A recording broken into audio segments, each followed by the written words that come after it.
don't you know? True friends stab you in the front. I wouldn't hold my breath if I was you. You broke my heart and there's nothing you can do. And now you know. True friends stab you in the front.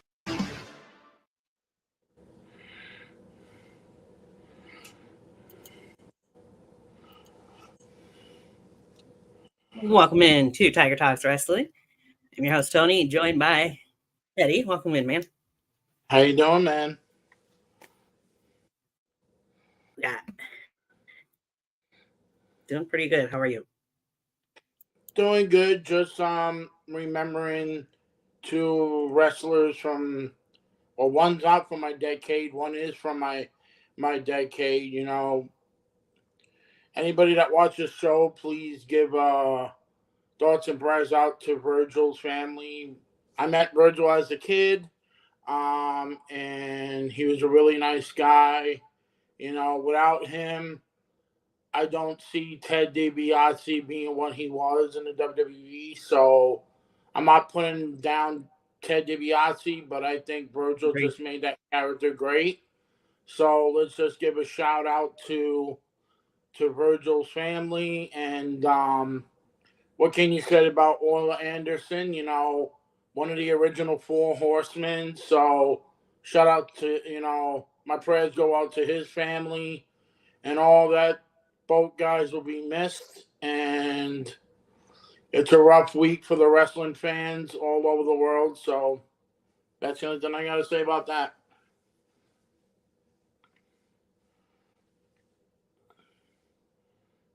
Couldn't have said it better. Definitely condolences to the family and friends and fans of both Virgil and Ole Anderson. I keep saying how hard it's got to be for Arn and Brock. I keep saying Oil Anderson, but it's like, oops, sorry. Well, good. Yeah, got to be tough times for Arn and Brock and their family, I'm sure, at the moment. The rest of the Andersons. Yeah. All right. I mean, after talking about Mr. Anderson, the man, after his wrestling career, became a booker. Two anonymous really things that he did as a booker. He's the one that created the Phantom with Sting. I forgot I think I'm saying that name wrong. And he's the one was the voiceover of the most funniest time in wrestling, the Shockmaster.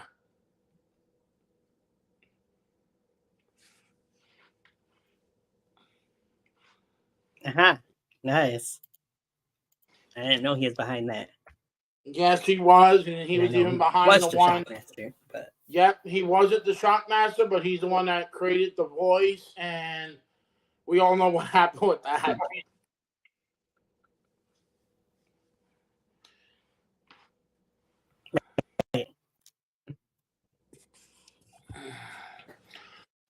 For sure.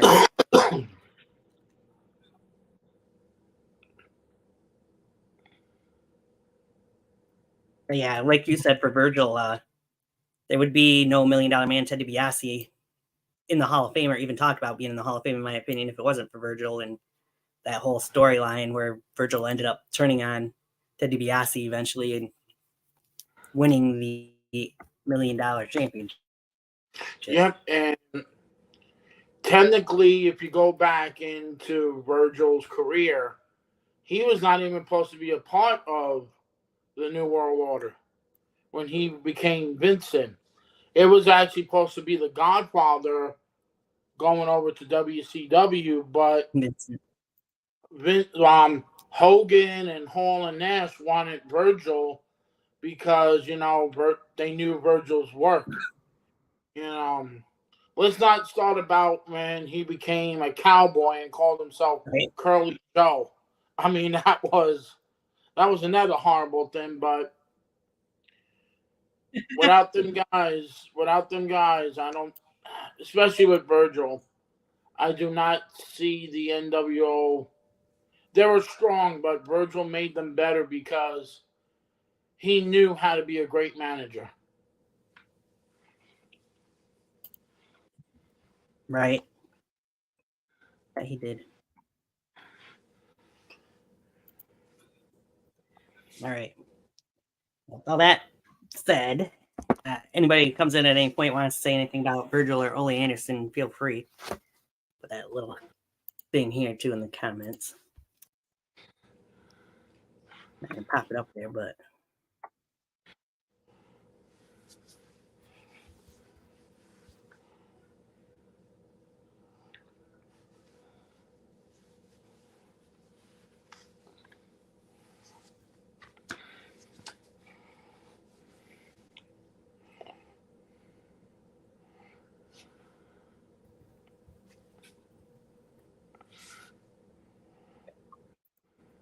a message in there, group in the chat section. So if anybody comes in at any point, they can leave their own little tribute for Virgil or Ole Anderson. We haven't been on the air in a couple weeks. I mean, we did the Elimination Chamber prediction show, but we haven't talked much about Raw, NXT, and SmackDown in a couple weeks. So we got a lot to cover. Oh, We're yeah. going to go back a couple weeks now to the February 12th episode of Monday Night Raw. The show kicked off with one hell of a six-man tag team match, as you had the New Day teaming up with Jey Uso to go against Imperium. May I add, this is the only way you ever see Gunther lose a match since he's been called up to the main roster is in a six-man tag match. He's only lost one singles match thus far, and that was by countout to Chad Gable. But again, Imperium did come up on the short end here against the New Day and Jey Uso. And then, hell of a starter for that episode of Monday Night Raw.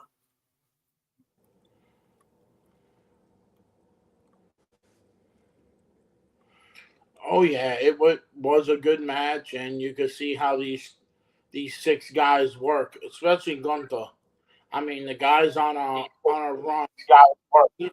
He's on a run that nobody else could be on right now, as champ. And hopefully, after whenever he loses the IC title, hopefully he can go into a program for the world title and see where he could go. I see big things for Gunther, and plus, Imperium is showing that Giovanni Vinci and Ludwig Kaiser, they are doing.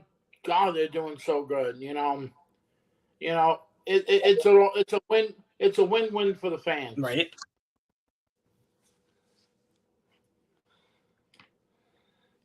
That it is. One thing that stuck out quite a bit to me in this six-man tag team match was Gunther had, want to say it was Kofi, I think, Austin Crab, and Jey Uso came in the ring and slapped the shit out of Gunther. Got the taste right out of his mouth. He got a receipt from it, but still, to see somebody come in and just smack Gunther like that, I don't remember the last time I've seen anybody do that. Except for maybe like a Drew or a Sheamus. Most likely, yeah, because, man, that match at WrestleMania with them three, I swear I thought they were going to rip their skins off their body. I know, right?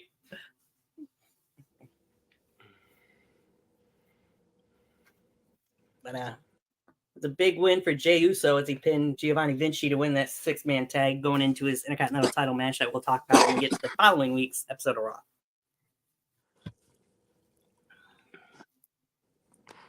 So then after that match, we would go into the first Elimination Chamber men's qualifying match, as you had the almighty Bobby Lashley, who got his full entrance with the Street Profits and B-Fab coming out with him, but they would go back to the back for the match. Going up against Big Bronson Reed. Now, I'll admit, going in, I figured some ways, shape, or form, Karrion Kross would get involved and Bronson Reed would win since Elimination Chamber took place over in his home country, Australia. However, it didn't quite pan out that way.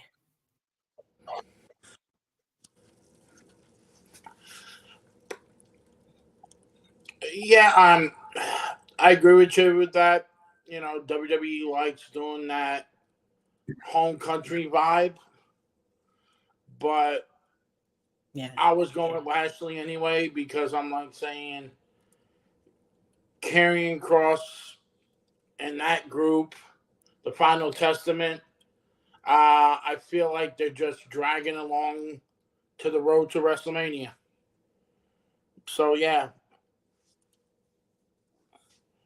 Right. I mean, we've seen Lashley and Reed in matches against each other on Raw before the draft last year, so we knew what those two guys could do in the ring. I felt like they put another good match against each other. Not necessarily the best match they had against each other, but still pretty good match. See Bobby get the win with the spear. Come to find out, we'd find out later that Bronson Reed actually had two reasons that he wasn't there for Elimination Chamber. First one was he was originally supposed to be in the World Heavyweight Championship match at Elimination Chamber against Seth freaking Rollins before Seth got injured. And secondly, his wife was expecting, so Triple H said it'd probably be best for Bron to stay home just in case because his wife would be close to date come Elimination Chamber, which she would actually have the baby the same weekend. So it was all for the best. Yeah. Man, I wish that match would have happened because that would have been one of Bronson Reed versus Seth friggin' Rollins. That would have been a match that would have showed if Seth didn't get injury if he can handle a big guy like that. I know he knows how to handle big guys, but Bronson Reed is a beast. That is true. Very true. Maybe somewhere down the line we'll get that match still. Who knows? But yeah. All right.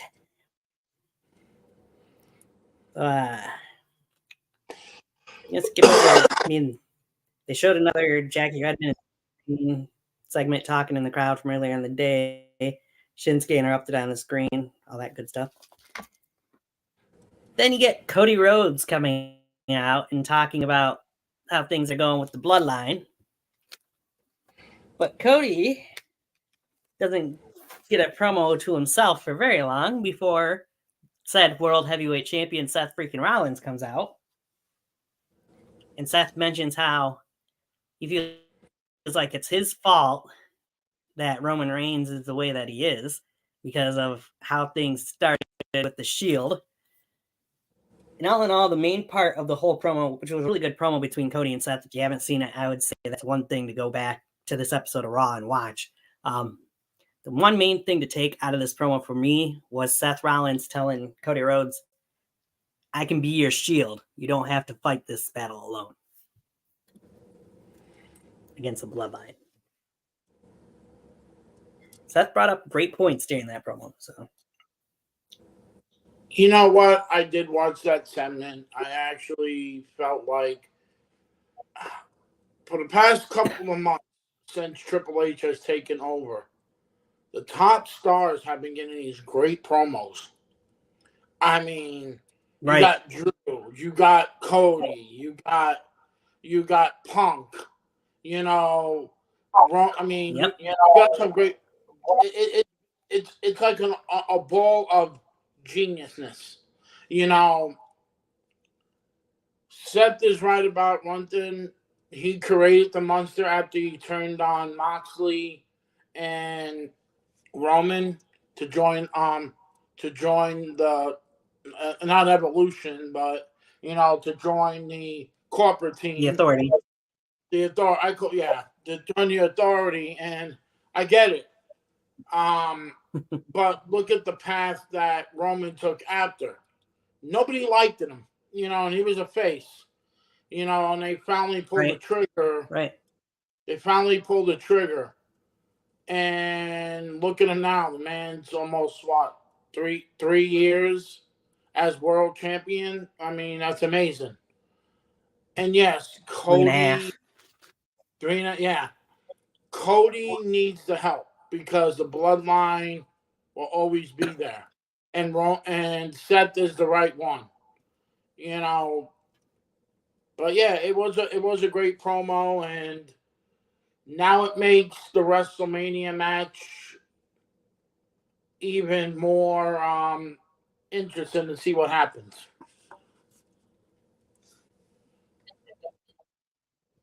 And we'll get more into that as we keep going along for each episode, pretty much. Yeah.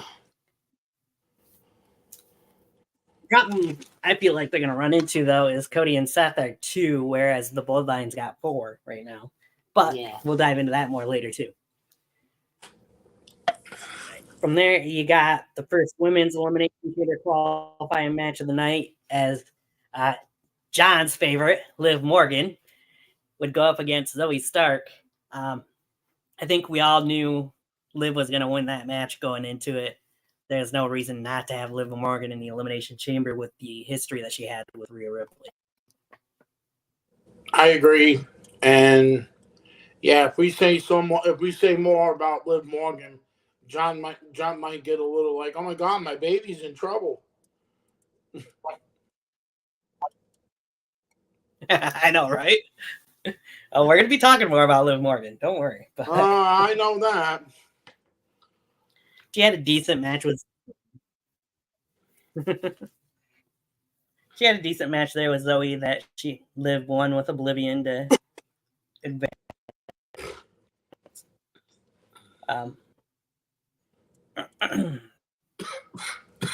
We get a Judgment Day in our Truth backstage segment. It was kind of a brief one, but it was all leading to a JD McDonough versus our Truth match. Of course, the rest of Judgment Day had to be in the corner of JD. It was a really good match between the two. Kind of funny at times, of course, because it's our Truth. Unfortunately, in the end, the numbers became a factor, and our Truth fell victim to the numbers game, as JD would pick up a win. It might be his first singles win since he's been called up to the main roster. One of the first, if not the first. That's insane. I know, right? Oh my God. I know he's no longer with Truth was before the match started trying to. I know he's no longer with the company. Go ahead. But was JD McDonough first match up in the main roster was against Dolph Ziggler? It might have been. He might have won. Like I said, he hasn't won that many matches, singles matches. He might have won 1 or 2, but that's insane. I can't remember for sure if that was who his first match was against. Right?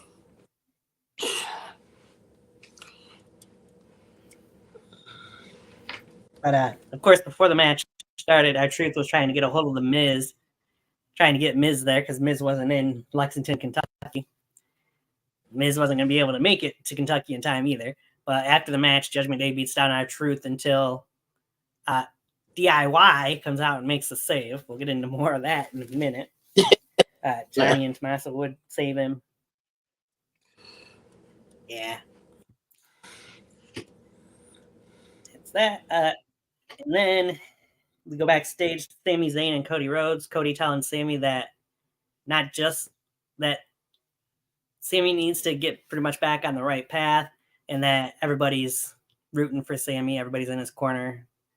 The crowd is, and even he is. And that Sami can do it. And from there, you got Becky Lynch. Before that, they show when they do during the show, they usually show outside the arena. And for some odd reason, when they're showing it at this point, you see Nikki Cross walking around in the camera view. And strange Nikki sightings keep happening every week on Raw. Why they're not doing more with her, I have no idea. But is what it is. Yeah, I ain't gonna get into that one. That one, that one irritates me. Yeah, I don't blame you. And we go in. You got Becky Lynch coming out talk about the Elimination Chamber, how she's gonna face Mommy at WrestleMania, which brings out Nia Jax, of course, who says that Rhea's not gonna make it to WrestleMania, and that'll be Becky versus Nia if Becky wins. Leads into a brawl between the two of them, and Rhea comes out to get involved as well. All leading to Nia actually getting taken out of the ring by Rhea and Becky at that point. If I remember right. Same old same, I almost felt like with that 10-3.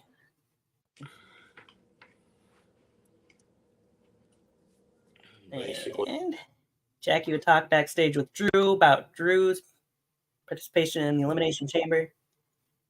Then we get our truth backstage with Johnny and Tommaso, but instead of calling them DIY, it's Degeneration X. He calls Johnny Shawn Michaels and calls Tommaso Triple H. Thanks them for saving him. We'll get more into that as we get to this week, since there was a different name used too. I can't anymore. I know, right? I can't. It's so hilarious. It's not even fun. If he's not a WWE Hall of Famer when he retires, I mean, something's wrong. There's something, right? All right. From there, you got L.A. Knight. Yeah. Taking a drink, so I'll yeah. Going up against Ivar with Valhalla in his corner. The antlerless Valhalla again. In an Elimination Chamber qualifying match. Got to mention the antlerless because Michael Cole has to mention it every week.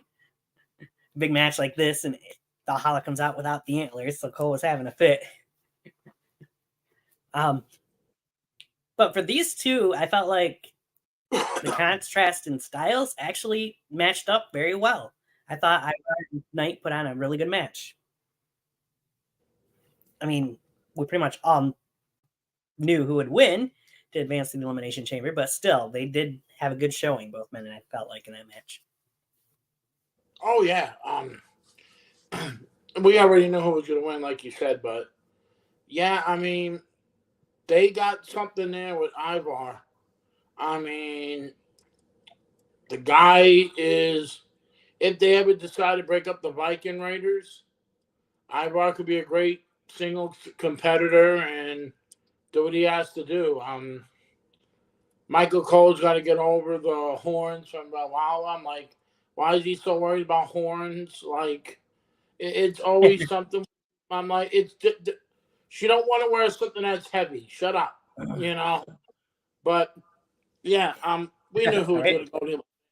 We knew who was going to go to the Elimination Chamber, you know. So yeah, it was a great match.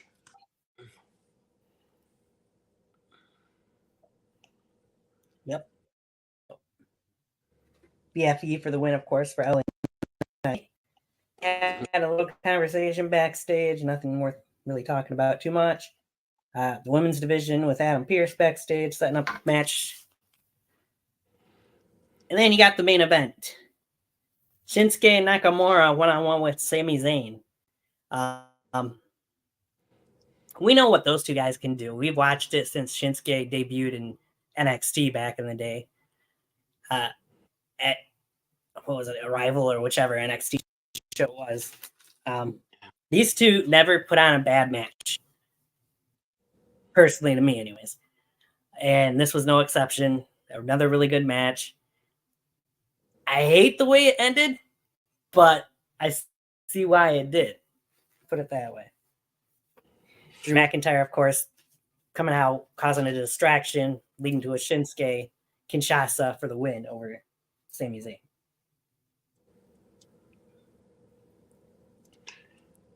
Let's just say this. What'd you think of the whole main event match? I love the main event, and you got to say this, and I know you, and I agree with you. Sammy and Shinsuke are workhorses. Them guys go in and out, and they give it their all.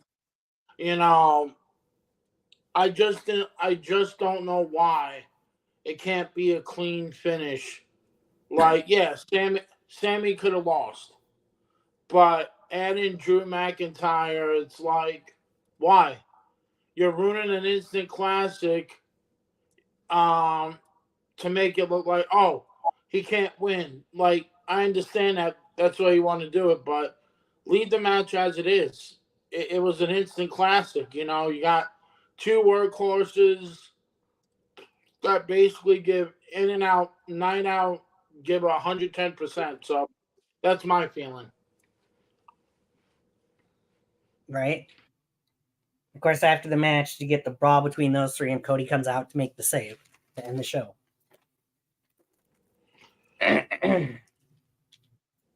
It was a pretty decent show leading into Elimination Chamber.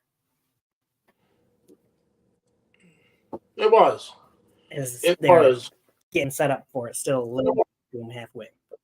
Yeah, no, it definitely was. I felt like since Triple H took over, or Paul, you know, Monday Night Raw. You can agree with me if you think I'm off. I feel like since Triple H has took over creative, it feels like not all the way back, but it feels like the Attitude Era.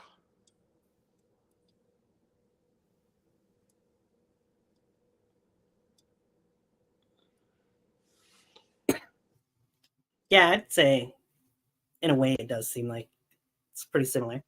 I also feel like it's a lot. Ever since he took over, it seems like Raw's been a lot easier to sit through for that 3 hours as well. Yeah.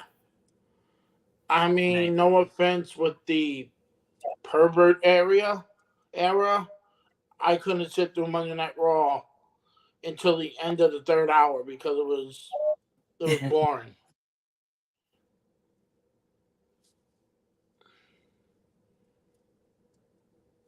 Right. Wasn't easy, that's for sure at times. Yeah. All right. Well, now let's move on. There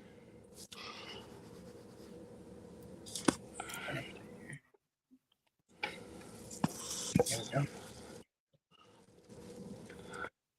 From Raw to that week's NXT. Again, if there's any promos that you can remember from that show, feel free to mention them because I won't talk too much about promos. Yeah. But matches wise for NXT on the 18th of February, we started off with Metaphor's Noam Dar, the Heritage Cup champion, and main man Mensa, going up against a team of Von Wagner and Mr. Stone. We haven't really seen Mr. Stone in the ring too many times in NXT, but if you're a fan of TNA wrestling or were at any point in time, you've probably seen some of his work back in the day in TNA. So you know the guy can wrestle. Now, they don't highlight everything that he can do, in my opinion, but they did give him some good spots in this tag team match. Of course, when it was all said and done, unfortunately, the numbers game caught up again as Lash Legend and Shakira Jackson out at ringside. Von Wagner would get caught up and get hit with the Nova Roller by Noam Dar for the 1-2-3 as Metaphor would pick up the win.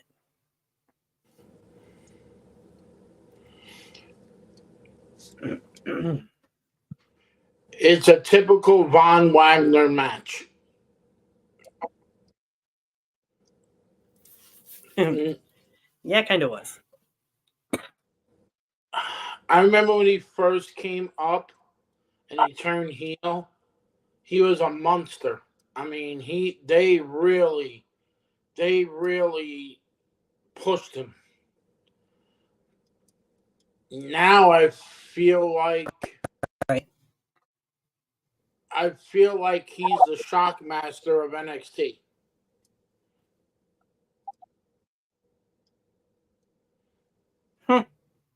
Really good comparison. I mean, after the match, he did get his power back on Oro Mensa through the table after Metaphor went after Stone's kids, but still, I'd agree. He's kind of the shock master. Yeah. Or if they really want to do, find somebody else that looks like his father's tag team partner and recreate the Beverly Brothers. Right? Could do that.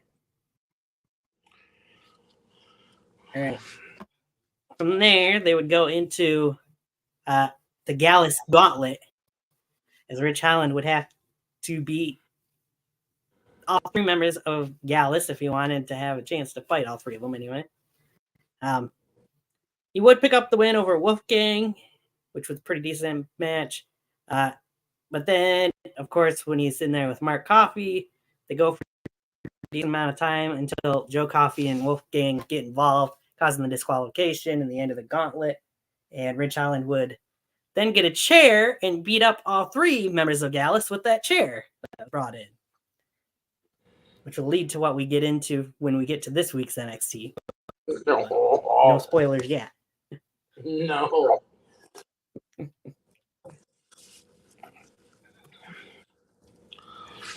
It's been interesting to see Rich Holland in this 3-on-1 rivalry.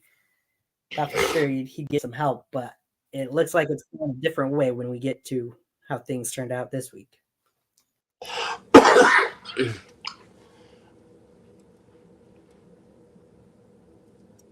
I'm still not Gallus, yes, I'm sold on them. Them guys are working their ass off. Ridge Holland, and I don't want to say this, I know he's a former rugby player. He is still green as hell. I mean, I know he's been there, that he's working the time, but I'm glad that they put him down in NXT to get a little more seasoning. You know, they tried Right. with him in. I know they tried to put him in with Pete Dunne and Sheamus and the Brawling Brutes. It worked because he had people there that knew what they were doing. And I'm not saying Ridge Holland is not a bad competitor, but he just needs a little more season, and I'm glad that he's down in NXT. Yeah, I agree with that. All right. So we go from there. You'd get Lola Vice against Tatum Paxley. Of course, Lyra Valkyria's stalker, if you will, Tatum Paxley. A decent women's match. Lola Vice has been pretty impressive so far in her tenure in NXT, I feel like. Definitely nice to see her out on her own, getting rid of Elektra Lopez. Elektra, of course, on SmackDown now. Lola would pick up the win with the nice submission hold here. I'm pretty impressed by what Lola Vice brings to the table so far. I think she is going to win the NXT Women's Championship before the end of the year, probably. Oh, absolutely, because she was in the UFC, I think, right? Yeah. People from the UFC. I do believe so. People from the UFC has this certain demeanor that they can adapt quick. And yeah, I agree with you. I feel like Lola's going to be a NXT champion. I mean, she's good. I mean, hot as hell, but good. Right? That then brings us to the next women's match that happened. Kind of one-sided-ish, but you could tell which one of the two needs more seasoning than the other, in my opinion. As we had the family's Adriana Rizzo going up against OTM's Jada Parker. I was impressed as all hell with Jada Parker. For somebody who's newer to wrestling-wise stuff, she would look damn good in that ring and in this match, to me anyways. And she would pick up a win over Adriana Rizzo, but Rizzo, I thought, looked kind of sloppy a lot of times during that match, and you can tell she needs a lot more work still in the ring. Yeah, I mean, she's trying, and I see it. What's her name is doing that? It was a good match for both ladies, but yeah, a little sloppy at times. But that's what you get when you just come on TV and they're trying to work it out. But they'll eventually get it. You know, I mean, they're both talented ladies.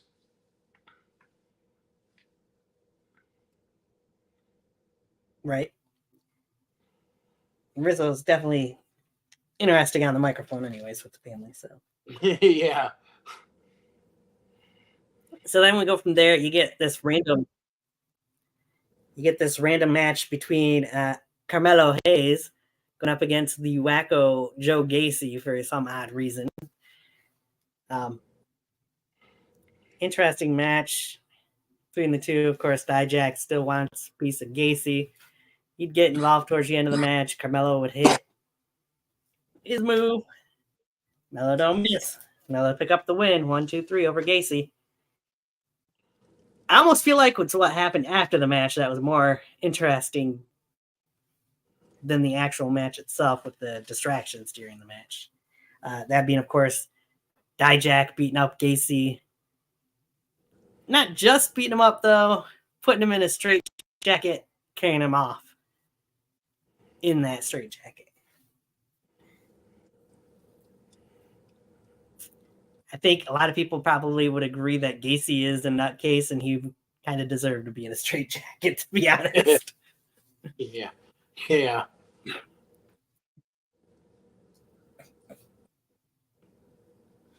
I mean, it's like you said. I am enjoying this. Like you said, it's a typical Melo don't miss match. So, you know, I got to give props to your boy Melo for beating up Joe. You know, Joe Gacy. I mean, Gacy's good, but you know, you can't. Melo don't miss. Right. I'm enjoying this side of Melo too. He's embracing the hate, if you will, from the crowd. We'll get more into Melo when we get to this past Tuesday's NXT as well, of course. They go from there. You got Kiana James with Izzy Dame in her corner, of course, going against young Brindley Reese, another upstart. How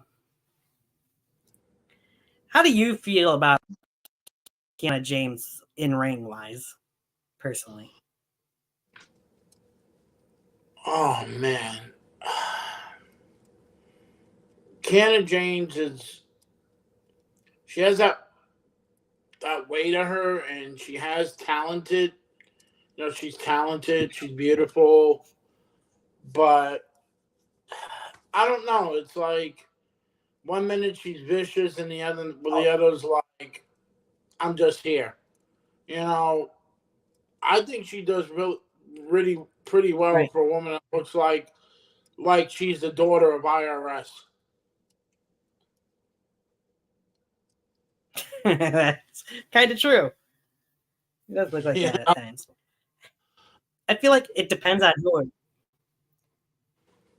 I also feel like it depends on who her opponent is, how she looks in the ring. Because I feel like when she's going against somebody young like Brindley Reese, who hasn't had a whole lot of matches, I didn't think Kiana looked the greatest here. And personally, Kiana's been around a little bit, a couple years longer, I think, now than what Brindley has been. So I feel like she should be at the point where she can lead the match with somebody younger like that. But I just didn't feel like you seen that from Kiana James in this match. No, like when she goes up against Fallon Henley, I mean, they're both. I think they both came in. And I think they both came in at the same time, right? Pretty close to it, anyway. Yeah. Yeah, and then when she has matches against Roxanne Perez, or you know Gigi Dolan, like people that she knows, it's a good match. But when she faced somebody new, it's not as good because she don't have the chemistry with them, and that's where it hurts her. Yeah. Right. I feel like she just needs to figure out a way to change that in the future. If they're going to be giving her these younger stars, newer stars.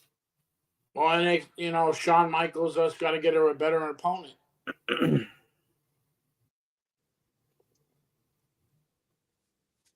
Do what? Shawn Michaels just got to find her a better opponent, because he's putting all these rookies in there, and they're basically looking like, I don't know what to do. Right? It's true. Oh, we'll see. All right, that brings us to the main event of NXT. Of course, you got the Dusty Cup winners, the Rhodes Tag Team Classic winners, Baron Corbin and Braun Breaker, getting their NXT Tag Team title match against the families, Channing Stacks, Lorenzo, and the Don of NXT, Tony D'Angelo. Man, I don't know what more we can say other than I have been so impressed with this team of Breaker and Corbin. Every chance you see those two as a tag team, they've been impressive, and they just seem like they keep adding more and more to that team every time they get in the ring together.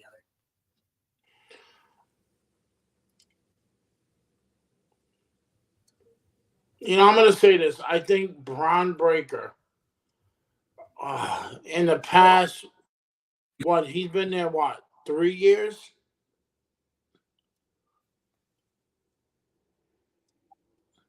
Yeah, I think so. Yeah. That kid, and I'm saying this, he has his daddy and his uncle. He has the Steiner blood in him. I mean, that kid is good, and that's for sure. To compare him with Corbin, who is definitely a workhorse, but never really got the push until now. Right. I feel like these two, if WWE was smart, if they eventually lose the tag team titles in NXT, keep them and bring Corbin up and have them be on the main roster. It's working. Right. Going I'm up afraid to they the probably main, won't do that, but I agree. I know, but making him come up to the main roster, Breaker, yeah, can he handle it? Yes, but it's totally different than development. Right. There's some guys. I put Breaker into that class of Batista, Randy Orton, and John Cena.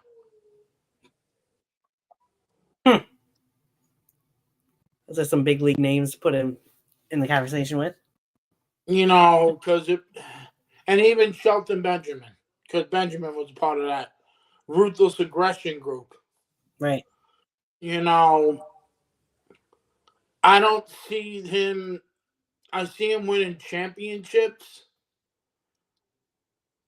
but not right now as a world champion. I mean, but this kid has the it factor. To me, I feel like, and I don't like saying it, I feel like Braun Breaker is the next big thing, like what Lesnar was in that year. Oh yeah, I can see that. I can very much so see that. I even said the other day, I was talking to family about it, and I was like, I feel like Braun Breaker is going to be the first Steiner to hold the WWE Championship at some point. Oh my God, that's right. They only held the tag team titles. Wow. They sure did. Holy crap. I remember when they lost them at the Manhattan Center and to the Quebecers. I was actually there. And that Quebecer stipulation match, whatever the hell it was. Yeah. I was actually at that taping because they did 2 tapings of Monday Night Raw at the Manhattan Center. I was actually there when the Steiners lost the tag team titles to the Quebecers because the reason why they lost the titles is because Rick and Scott wanted to wrestle in Japan, and Vince turned them down, and that's when their career went poof in WWE.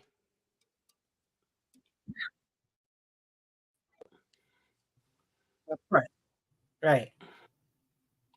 And they would go over to WCW and have even a better career in WCW, I felt like at times. Yeah, that's true. Especially since Scotty would go on to win a world title. So Yeah. I always felt like Rick, his dad, Braun Breaker's dad, Rick, to me, I always wanted to feel like he should have had a crack at the world title. right. I mean, he held the TV title. Yeah, it would have been he nice held- to see Rick get it. Yeah.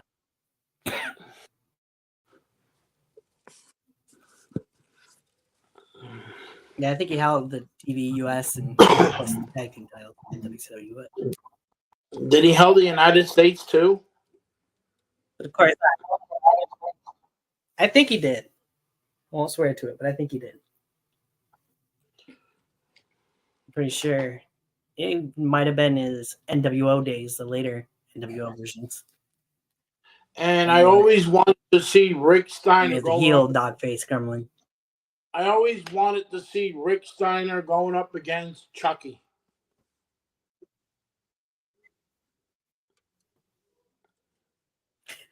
Against Chucky? Yeah. You don't remember that back in '98 they did that little promo when Scott was a part of the NWO. I do. He's like, "Hey, doofus," you know. Right? Here's Chucky. Anyway, Breaker and Corbin, the Wolf Dogs, would win the tag team titles when Breaker would pin Lorenzo. Family's second title reign came to an end. A little bit longer than their first one. All in all, it was a decent episode of NXT. It wasn't their best, but it wasn't their worst.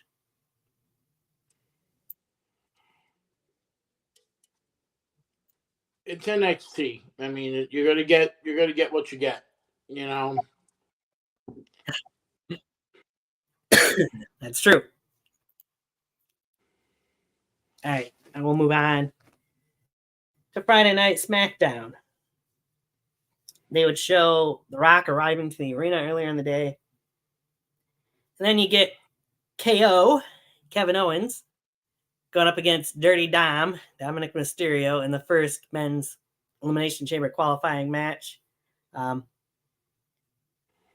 would say probably one of Dominic's better matches that he's had singles-wise so far.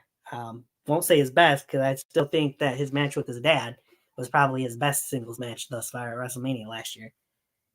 Still was a really good match here. We would get the entertaining R-Truth on Friday Night SmackDown as well, though, as he'd come out during this match. And in the long run, kind of cost Dom this match as well.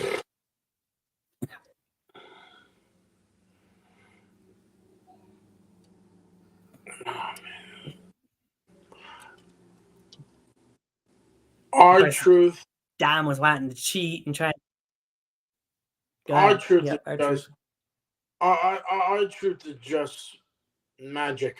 I mean, what he did afterwards, like, yeah, whatever. Let's talk about who won the match, but I'll tell you what I feel about what he did afterwards. That confused me really quick. I bet it did. But anyways, Dom was trying to get Truth to hand him a steel chair so he could use it to cheat in the match. Truth would grab a chair, but Truth would take that chair and set it down in front of the announce desk and take a seat. Dom wasn't happy about that. All in all, it would lead to a stunner from KO. 1, 2, 3. Kevin Owens wins to qualify for the Elimination Chamber match. It's our truth screwed up again. And if you're talking Judgment Day wise, anyway. Yeah. I'm just trying to figure out how does Kevin Owens and The Miz look the same. I know, right? It's like I have no idea how anybody could think they look the same. But it's our truth. He's just so confusing, but it's so funny.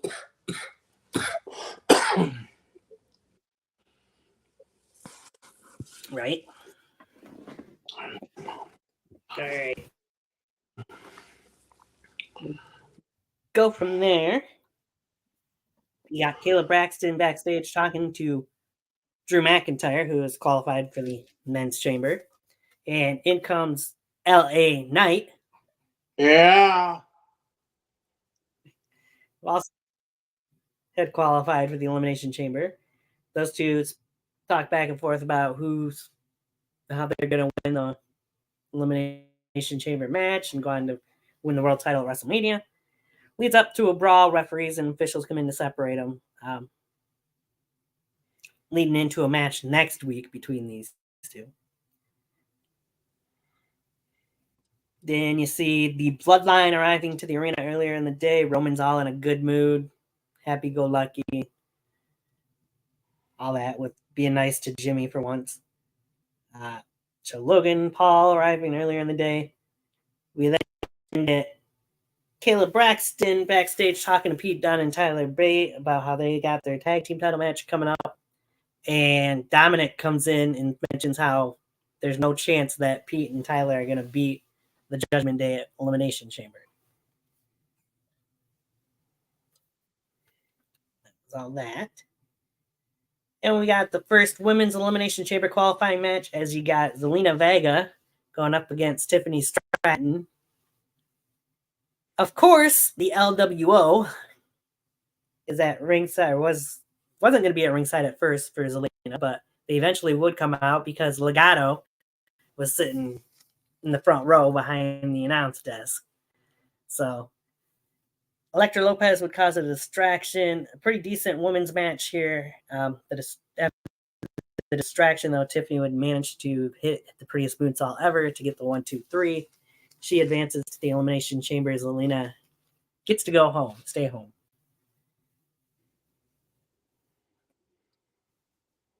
I'm surprised we didn't see more of a brawl between the two factions out of that, but that was that. Tiffany Stratton's been really impressive so far on the main roster, I think, though. Oh, which we'll get into more of her in that when we get to the chamber. Oh, absolutely. Absolutely. Tiffy time is actually pretty damn good. I mean, I thought when she came up to the main roster, Yeah. My opinion, I knew she was good, but when she came up to the main roster, man, she elevated herself to something I never thought in a 2-week span. She's showing people that she belongs there. Right. And that she has. Oh. Definitely proven herself so far. We'll talk more about Tiffany as we go along here. Then we go backstage. You see AJ Styles, and in comes the rest of the OC. They're talking back there. The main thing out of their segment was AJ would actually slap the taste out of Carl Anderson's mouth when Carl Anderson was talking bad about AJ. Problems within the OC. I don't know if it could lead to the end of it, possibly. Could we see a new leader for the OC at some point in time, knowing that there's a certain individual that just left New Japan that's supposed to be heading to WWE? Who knows? We'll have to wait and see. We'll talk more about the OC and the Good Brothers as we move along, too. What's your whole take on this whole OC situation going on so far?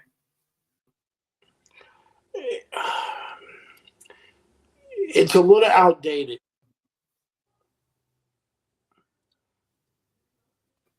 Yeah, I could see that. It's a little outdated, and that certain person that left New Japan, I think he will basically make it better.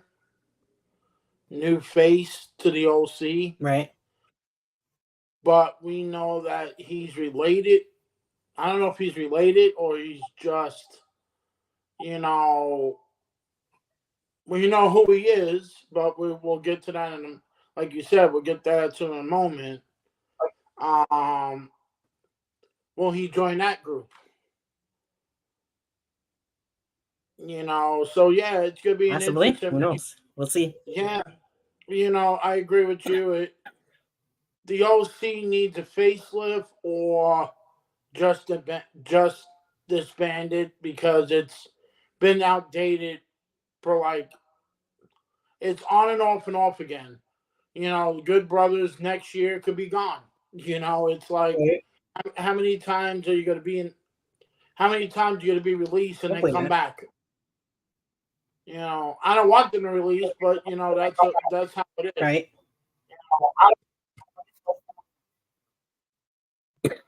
Yeah. We'll see what happens. All right. Then you got a little video segment of the Kabuki Warriors and Io Sky, new Damage Control, whatever you want to call them, saying how they're gonna take out Dakota Kai after Dakota joined Bailey and turned on them. They felt like the week before. And you got two guys from NXT, Bo Morris and Big Body Javier Bernal, going up against Akam and Razor with Paul Ellering, Karrion Kross, and Scarlett, of course, in their corner. Complete squash match here. Authors of Pain get the 1, 2, 3.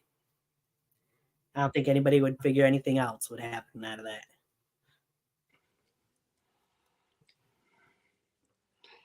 No, not if you're James Ellsworth, but that's about it.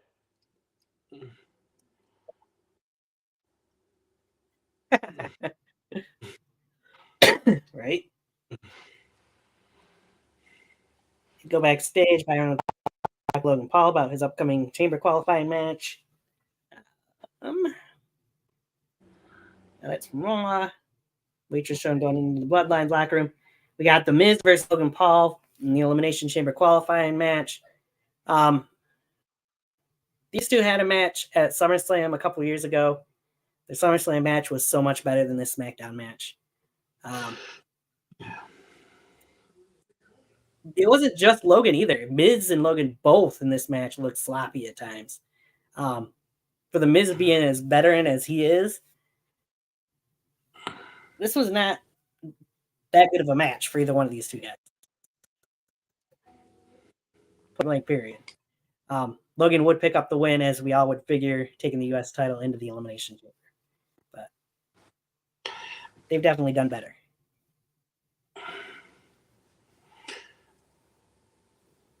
Yeah, I thought, the match was a little I don't know if it's because it's not a pay-per-view, a premium live event, and this is like tea time, so I get it that it got rushed, but yeah, their SummerSlam match was way better. Yeah. Which is funny because that was Logan Paul's first ever singles match. But I digress. Yeah. And then, of course, we go up to the press box as Nick Aldis has talking to Bron Breakker and Jade Cargill, two free agents. Tiffany Stratton and Bianca Belair are in there. Or Liv Morgan and Bianca Belair are in there as well. Tiffany comes in to interrupt things. Got in the face of Bianca and Liv. And Jade Cargill actually pretty much got the better of Tiffany in this exchange, telling her, you're not interrupting her time, and this is Jade's time to be talking with Nick Aldis and not time for Tiffany to be running her mouth and getting involved. Good to see Jade and Bron Breakker getting some spotlight, though. Oh, yeah, definitely. Definitely. I mean, They're the ones that are, well, we already know one that's signed, but the other one, I'm really confused. I'm really confused what they're going to do with her.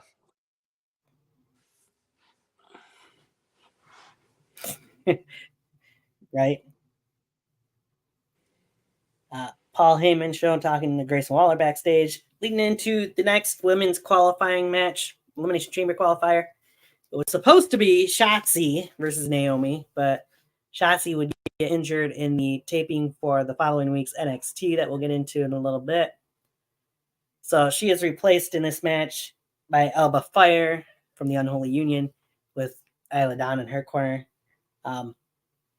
Naomi would pick up the win here with a submission hold. I was expecting her to win with the rear view, honestly, but she used that submission hold that we did see a few times before she left and went to Impact Wrestling. But nice to see her using that to pick up the win, I felt like, in this match, which was I think the better of the two female matches on this show, personally. Not to take anything away from Tiffany and Zelina, but I still thought Naomi and Alba had a better match. You see, this one really made me feel like it could have went either way. I mean, yes, Naomi just came back. Right.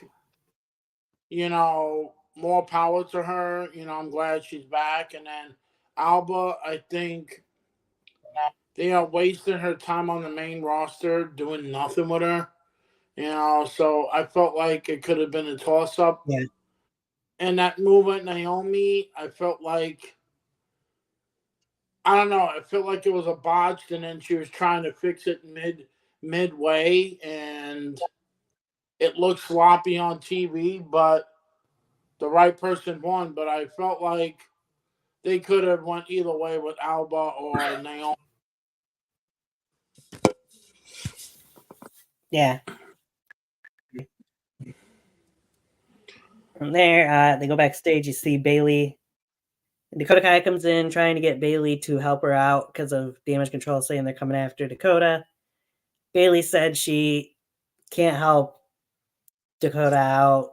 She can't trust her right now. Not when Dakota knew all along pretty much that the Kabuki Warriors were getting into Io's head and didn't say anything. So Dakota's on her own. Leading from that, you got Nick Aldis coming out to announce the newest member of the SmackDown roster, as Nick would officially sign Braun Breaker to Friday Night SmackDown. Huge pickup for SmackDown, in my opinion. And unexpected, because I was expecting him to go to Raw to face Gunther at WrestleMania. You just took the words out of my mouth. I actually thought he was going to go to Raw.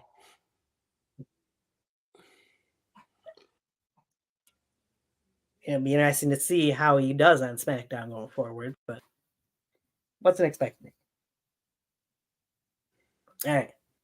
That leads us to the end of SmackDown, which, of course, you get the Bloodline coming out first. And Roman has to talk his shit about Seth and Cody and the fans. And the main thing, though, as Roman said, for the first time ever, you can officially call The Rock a member of the Bloodline.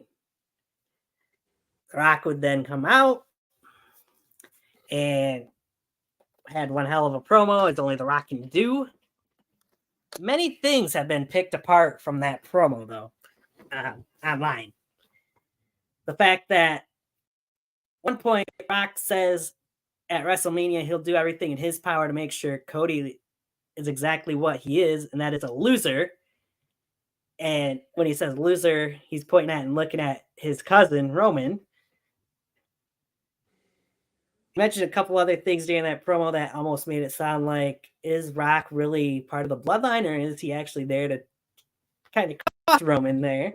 The main thing at the end, though, when the Bloodline puts the fingers to the air, I mean, we all know it's the one to the air.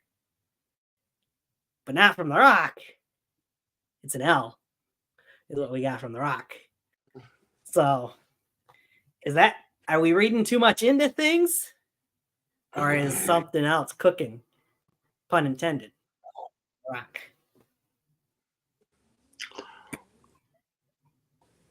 Okay, so I watched that promo. To me, The Rock is on Cody's side because he can say that you're a loser, but when you point at somebody and say, I'm going to do everything in my power to make you lose everything you want, it shows that The Rock is playing the bloodline. And The Rock's not a Superman. I mean, when you put up this like that and your thumb is pointing right next to Roman, I mean, yeah, it looks like all this is a swerve to get the title off of. This is like. Let me go back to Austin and McMahon when Austin was helping McMahon but against the Undertaker and his greater power. Right. It feels like that Cody has a greater power on his side.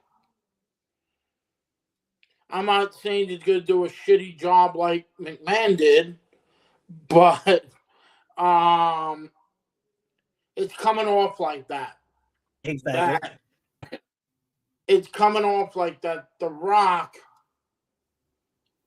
is intertwining this, so that means Roman will no longer be the head of the table and Cody finishes his story. I mean, that's the way I feel. Everybody else can feel different, but I think, yeah, he's given hints that Roman will not be champion at the WrestleMania. And by the way, I got to say The Rock looks really good with that cut-off shirt from his past. Like, goddamn, you can't even fit into it. They have to cut it off and make it into a vest. Right? No, but I have a feeling that's something big. They're going to do what they had to get to the road to WrestleMania, and then everything's going to be crashing down. Let's see what happens. It's been a hell of a ride.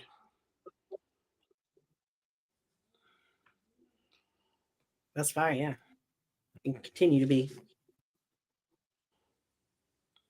All right. Yeah, I'd agree with all that pretty much. Rock into the show the way The Rock knows how. We'll see where things go from here. Maybe 2 matches, who knows, come WrestleMania time, but before WrestleMania and at WrestleMania.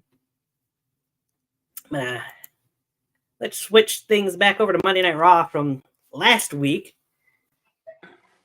On the 19th, back in Anaheim, California, the show kicks off with in-ring action. The Scottish Psychopath, Drew McIntyre, going up against the American Nightmare, Cody Rhodes. Again, another great match to kick off the show. Shitty ending. The Bloodline gets involved. A spike to Cody, reminiscent of last year's WrestleMania, and Drew McIntyre becomes just the second person since Cody returned to cleanly pin Cody Rhodes.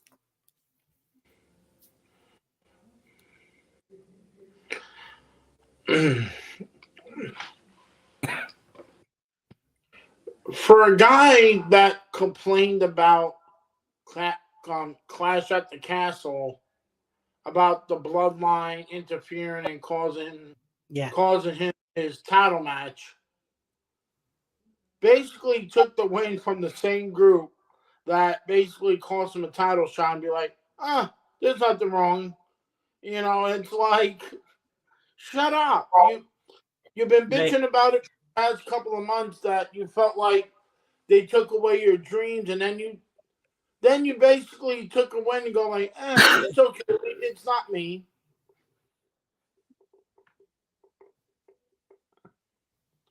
Right. Yeah, Drew's being a hypocrite, that's for sure. Yeah.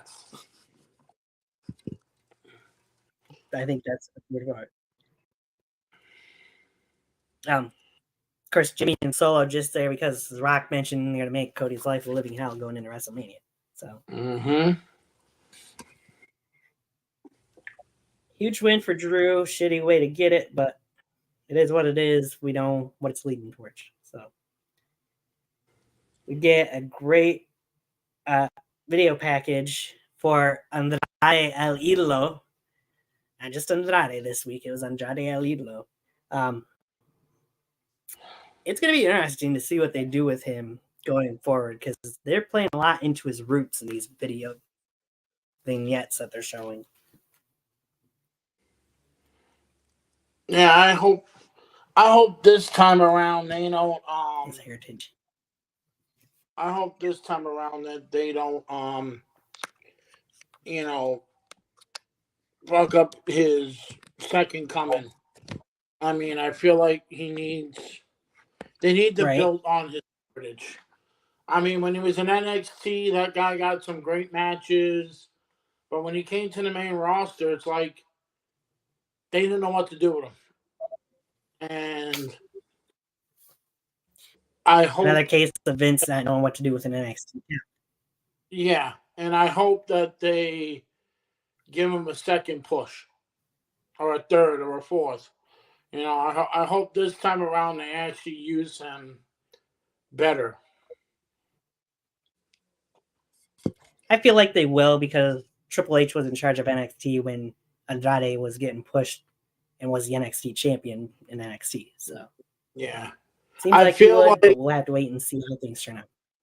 I feel like for the past couple of years, his last run towards the end, it was really crappy, and then he got injured, and then he went to AEW, and basically they hardly used him. He basically was. Yeah. He basically was a doorstep to that company. I mean, look at what they're doing now with Rusev. Rusev hasn't been on TV since he beat Andrade, and his wife interfered. Yeah. I mean, it's like, yeah, use these guys before they just say we're done. Right.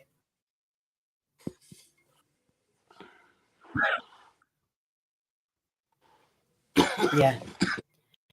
I mean, honestly, to build off of that part, I don't think I can really name one big thing that Andrade did in AEW. Miro, yes, because he was TNT champion, quite dominant TNT champion at one point. But Andrade, there's nothing really special that he did in AEW, personally. No, only take what the hell is that guy? Vance. The guy from the Dark Preston Order. Vance. Yeah, that's the only thing he did. Yeah, Preston Vance. Yeah.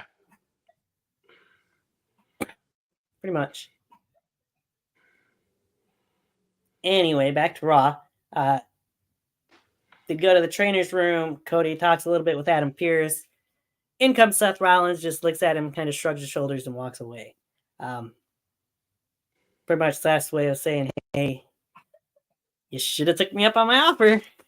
I could have been out there with you. You wouldn't have to worry about the bloodline. But without saying it, you kind of got that feeling, I felt like, anyway.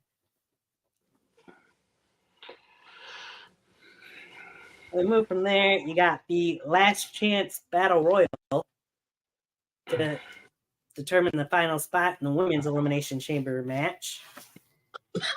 Third person to come out for that match, returning Raquel Rodriguez.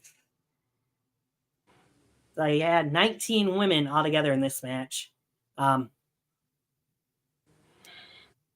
lot of the girls had decent showings in here. Zelina and Elektra Lopez, of course, going after each other, eliminated each other at one point in there. You got plenty of rivalries that were going at it. Comes down to the final four being they thought was the final four. Tag team of Zoe Stark, Shayna Baszler, and then Michin and Raquel Rodriguez. Michin would get eliminated by Stark and Baszler, and then Raquel would eliminate Shayna and Zoe. Thinking she had won, but in from behind comes, Chelsea. Chelsea Green. And Chelsea thinks she's going to get the win, but... Exactly. Chelsea thinks she's going to get the win, but Raquel turns it around and tosses Chelsea out of the ring. Raquel Rodriguez is the final entrant for the Women's Elimination Chamber. Personally, wasn't expecting Raquel to return there, so it was a nice little surprise. And once she did, I figured she was going to win. So that wasn't quite that big of a surprise that she won it once she came out. But give it up for WWE to do the Santino moment. I know, right? Giving Chelsea that moment. But on the backside. All right. We get Jey Uso backstage segment from there, talking about the Intercontinental title match coming up in the main event. Michael Cole would talk to Rhea Ripley and Nia Jax, who are in separate locker rooms or whatever, with the upcoming match. Then we get quite the interesting video package from Jackie Redmond talking with R-Truth earlier in the show, or earlier in the day. Talking about all the things that have happened between R-Truth and the day. DX coming in to help out. Another hilarious video, anyways, with R-Truth involved.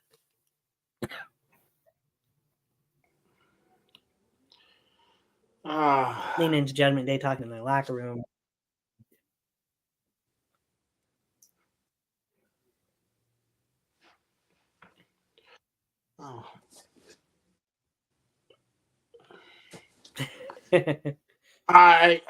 Funny video.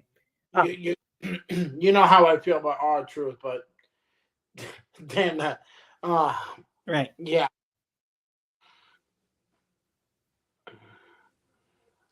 All right, we'll move on from there. After they showed Judgment Day talking back in their locker room about what the R-Truth video, they'd go out to ringside and introduce UFC fighter Michael Chandler, who would get on the mic and challenge, of course, the guy who he's supposed to fight but hasn't shown up yet. Somebody who has been rumored to go to WWE at some point in time. I'll let you mention his name if you know who it is. Conor McGregor. Yes, sir.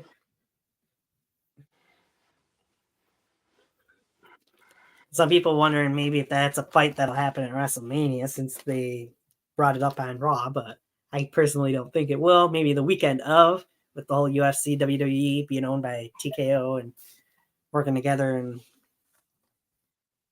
having that contract with Honda Center to have a show once a year for the next 3 years. So we'll see how things turn from there. Or they could have a match between Netflix and that Bull Rider. I mean, because they show them too. Right? That's true. We go backstage and get 2 separate interviews from Chad Gable and Ivar, leading into their match later in the show. Then we got the 8-man tag team match. You got R-Truth, The Miz, and DIY going up against Judgment Day. I was pleasantly surprised by how much time they gave this 8-man tag team. But of course, in the end, it's R-Truth who had to suffer the wrath of the Judgment Day. Priest would pin R-Truth to pick up the win for the Judgment Day here.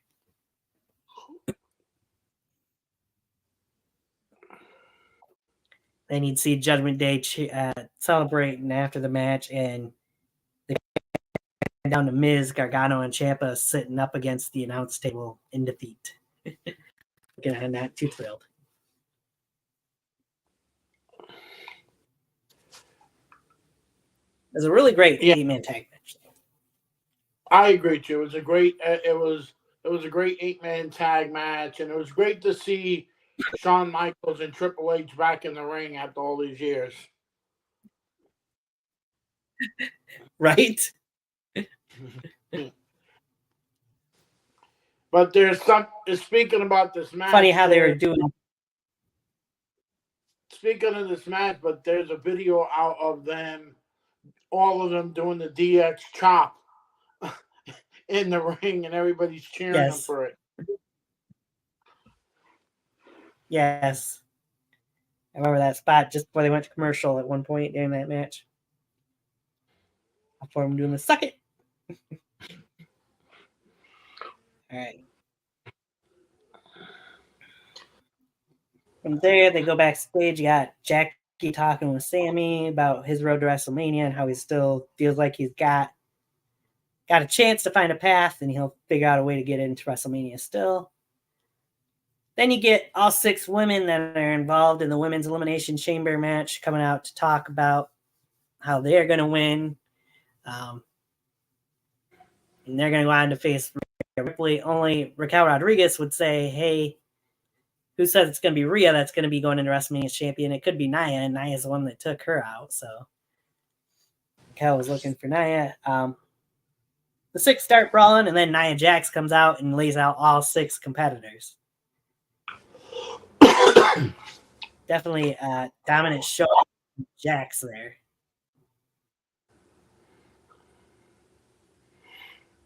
And that's pretty much the main thing you can take out of that.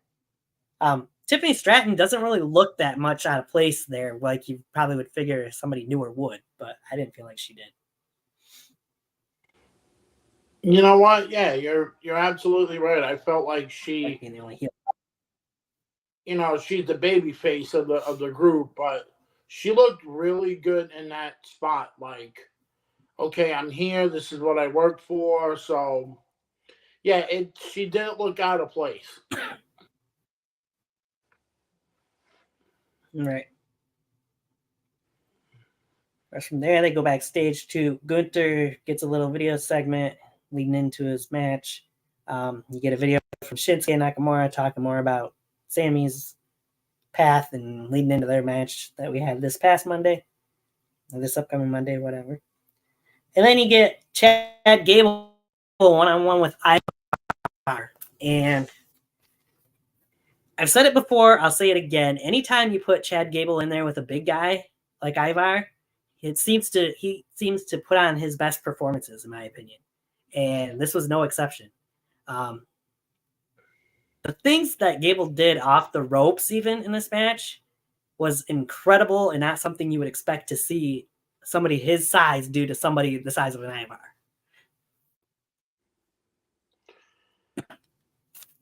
Chad Gable is definitely an underrated talent. He proves it time and time again. You know how it was very nice to see him pick up a win with the ankle lock too.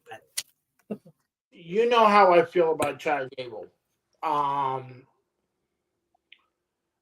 feel like he's misused, and I feel like he could be a next. If the WWE pull the trigger, I feel he could be a world champion.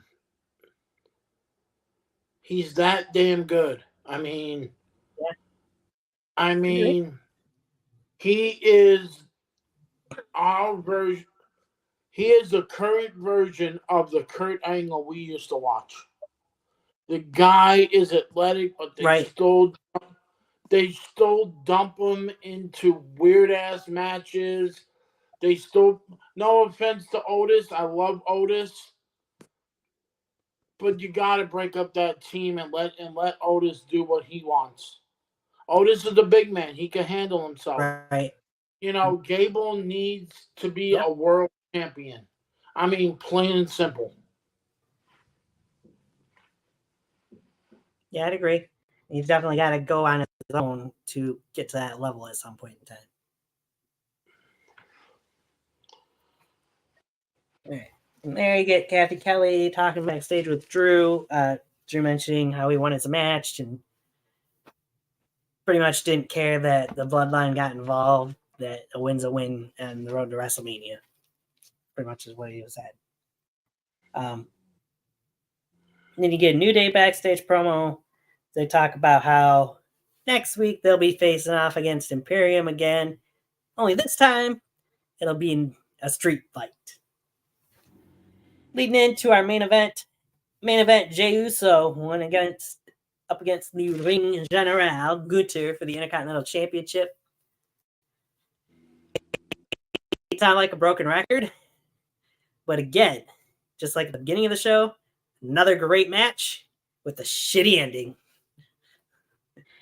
But it's third time's the charm, I guess you could technically say, because Jimmy Uso once again screws his brother Jay out of a championship. Because Jay hits a third spear on Gunther. Looks for sure like he's going to pick up the Intercontinental Championship. Ref counts 1, 2, and then the bell rings multiple times. Pan over and you see a hooded figure that's ringing the bell. To be revealed as Jimmy Uso, which would lead to, of course, Jay was distracted by it, turns around and gets laid out by Gunther. Gunther picks up the win to retain the IC title. Afterwards, Jimmy would lay out his brother Jay. Same old same. I mean, we know it's leading to brother versus brother at WrestleMania, but still. Could have went about it a different way, I felt like. They could have had Jimmy attack Jay after the match, just have Gunther retain otherwise. Other ways.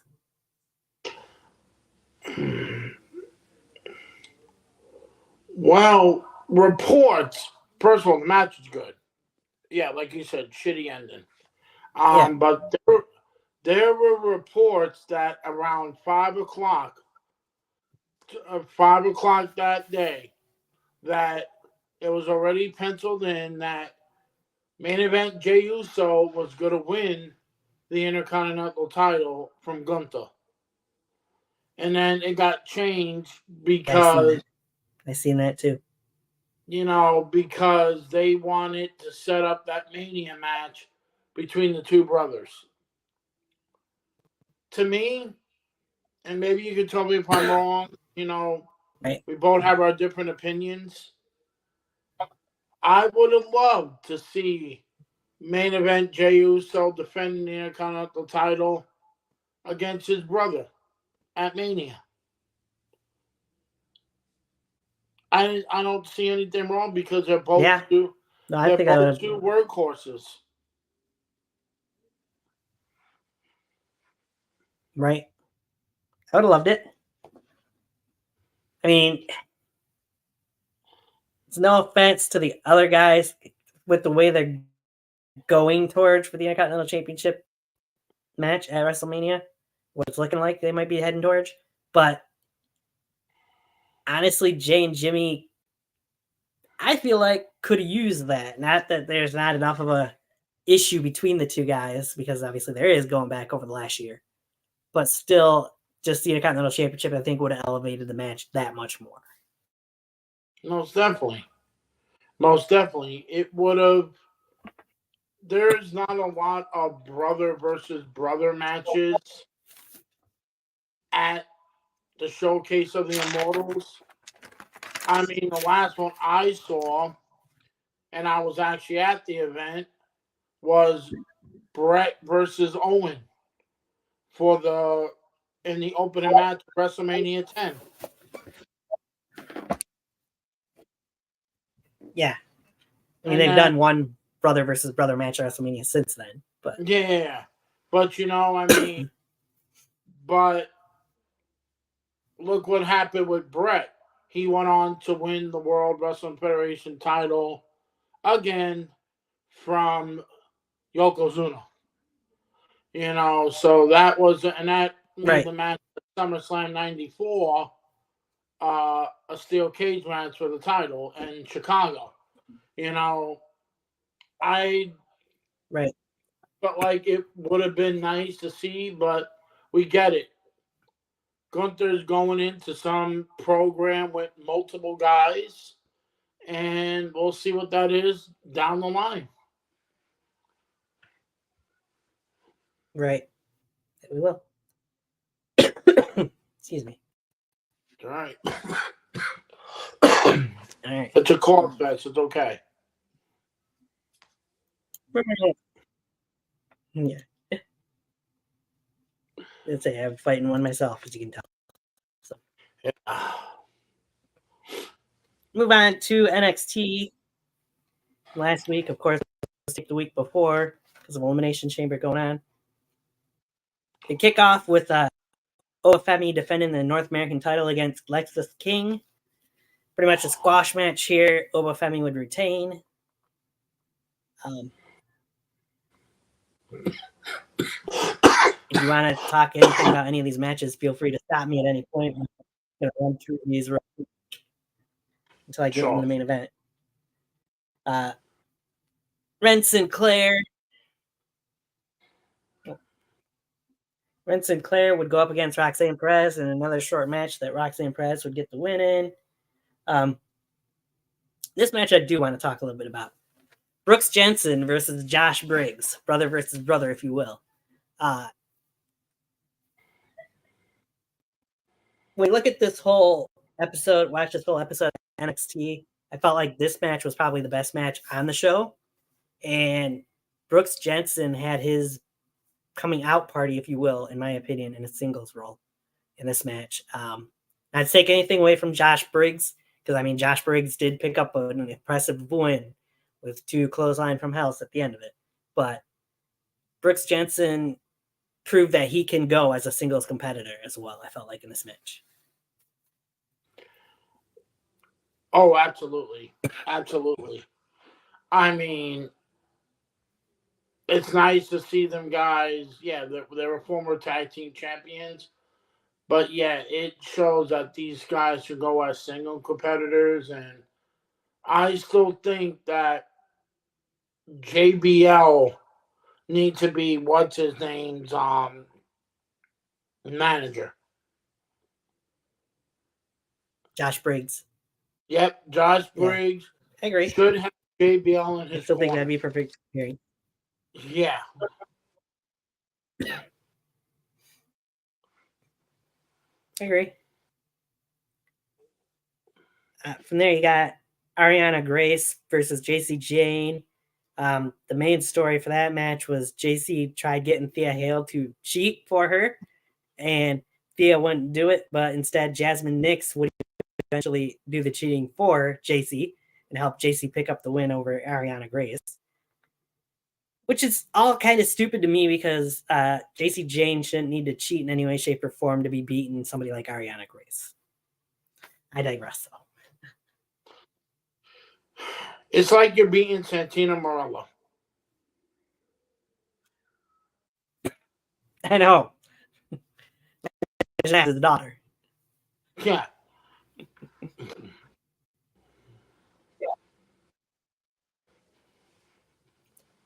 All right. We move from there. You got Chase U versus Axiom and Nathan Frazier to determine the number 1 contenders for the tag team titles. Really good tag team match here, and Chase U would pick up the win. I felt like, though, the more important point to make is what happened after the match, where all 4 guys got attacked and laid out by the Good Brothers. Gallus and Anderson returning back to NXT. Making a statement, hitting magic killers, leaving bodies laying, doing things they should be doing on the main roster but aren't. I don't.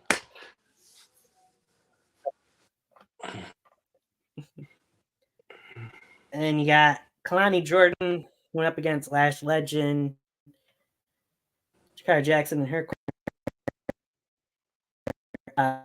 Kalani Jordan's really good in the ring, I feel like, for somebody newer to the business, the former Michigan State Spartan. But Lash Legend, of course, would pick up the win. I know how you feel about Lash Legend. You know how I feel about Lash Legend. Neither one of us are huge fans of hers. But she kind of had a coming out party, if you will, on this episode of NXT. I felt like, in a way, though. I agree. And you think about, if you think of a woman, that's because of the next match. And you think of a woman that is dating Carmelo Hayes can actually win a match. It's shocking. Right.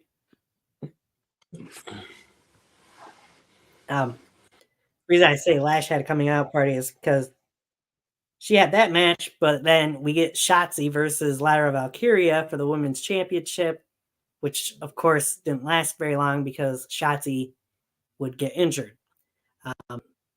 Going for a DDT on the ring apron, and she landed wrong on her knee. Unfortunately, she's going to be out of action for probably up to 9 months. So we probably won't see Shotzi again till the end of the year. Man. Wish her the best of luck and a speedy recovery otherwise.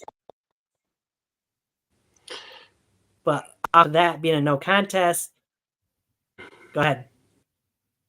If it feels like any of the main, and I'm not trying to make a thing, but it's like Shansi and R-Truth both got hurt in NXT and were out for a period of time. That's true. I mean, some of the main roster people are snake bitten apparently when they go down.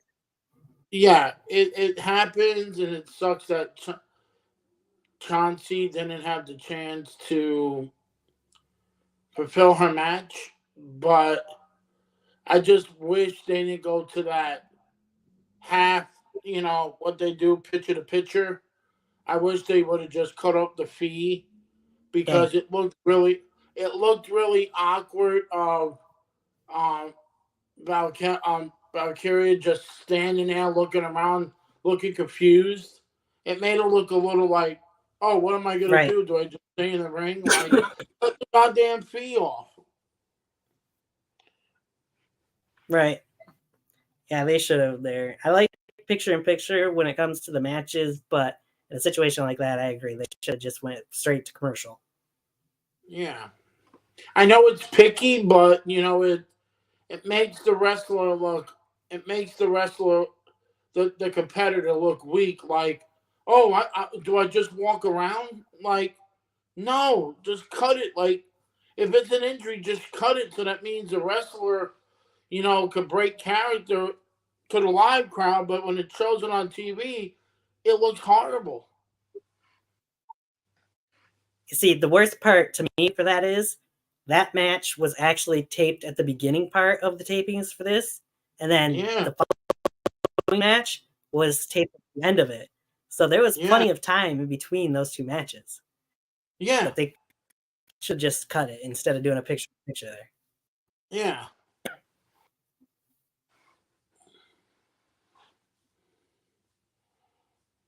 Because they didn't actually do these matches back to back like they showed it on TV. Yeah, I got you with that part. That's why I thought it was weird when they did do the picture-in-picture. I was like, I understand they're trying to show it back-to-back matches, but there's no need to have a picture-in-picture when we all can see online when you read the spoilers that the Shotzi match happened first thing when the cameras went off the air, when they started taping NXT, and that's how a lot of people found out Shotzi got injured, was on social media right away. Mm-hmm. And then you see later on, at the end of the taping is when they do the Last Legend versus Lyra match. So what the heck's the point in doing a picture-in-picture, making it look like, oh, everybody's stupid. Nobody pays attention to the spoilers or social media. No. But yeah, like you said, I guess it's just us nitpicky. Oh, no. We just look at the TV like, oh my God, that really happened. Right. That happens live. Wow. Yeah. But yeah, as I kind of said there, Ava would come out, issue an open challenge to still have the women's title match. Lash Legend came out to answer the open challenge. had a pretty good showing against Lyra, and actually at times looked like she could have won the NXT Women's Championship. But in the end, Lyra would hit a frog splash, kind of, off the top rope to get the victory. I've seen her hit more impressive splashes off the top rope than what she hit there on Lash, but she did have a lot going through her head, I'm sure, at that point in time with the whole Shotzi injury. So I'll give her that much, I guess. I saw the move. I was like, oh my God, she pulled a Bundy. Right? Just like a little splash on top.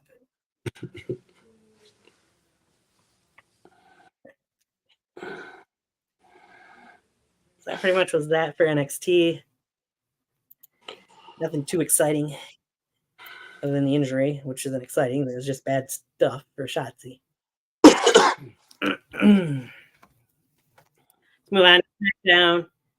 The night before the Elimination Chamber kickoff with Liv Morgan one-on-one with Tiffany Stratton. Bianca Belair was sitting ringside watching the match. Again, impressive Tiffany Stratton has been since she made her main roster debut. And again, she had another very impressive match here with Liv Morgan to kick off SmackDown. With a victory out of it, too. I mean, like you said, we're both impressed with Tiffany Stratton. I mean, going up against a woman in Liv Morgan, that's hard. Because that's the first time you ever had a match with her. Damn it, she's proven to me that she can hang with the best. Right. She has. From there, we'd go backstage. You got Kayla Braxton talking with Drew McIntyre. Drew mentioned how he's going to win the Chamber, of course, go on to WrestleMania and finally get his moment in front of the crowd. But not for the crowd, for himself this time. In comes Bobby Lashley, who has to remind Drew that when they had their match at WrestleMania a couple of years ago, it was Bobby who walked out victorious, leaving Drew passed out from the Hurt Lock and kind of stealing his moment. Drew didn't seem too thrilled with that whole comment, but Bobby had a good point. He did steal Drew's moment at WrestleMania 37. That's true. And I'm gonna right now say to you, And we got, yeah. I'm gonna say to you right now, in the past couple of weeks, I feel like Drew McIntyre is the new Ric Flair with all these interviews, because he's on every goddamn show doing interviews to NXT. I know, right? Right. Only then we'll have to wait and see if he's on SmackDown tomorrow night. Only then may he rest in peace. Only if Mean Gene Oakland was still around, it'd be an awesome fit.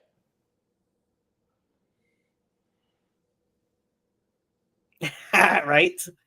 It would be. All right. From there, we get an interesting vignette from Ashante the Adonis and Cedric Alexander, as Ashanti is trying to get Cedric to wear better clothes, I guess you could say. I'm interested to see how these two work out as a tag team in the ring, but I could do without these weird videos. I could admit, get that they're trying to bond. I could admit it. Yes, I feel like when they get into the ring, they're going to show people what they can do. But the vignettes feel like I'm waiting for a debut of Max Moon.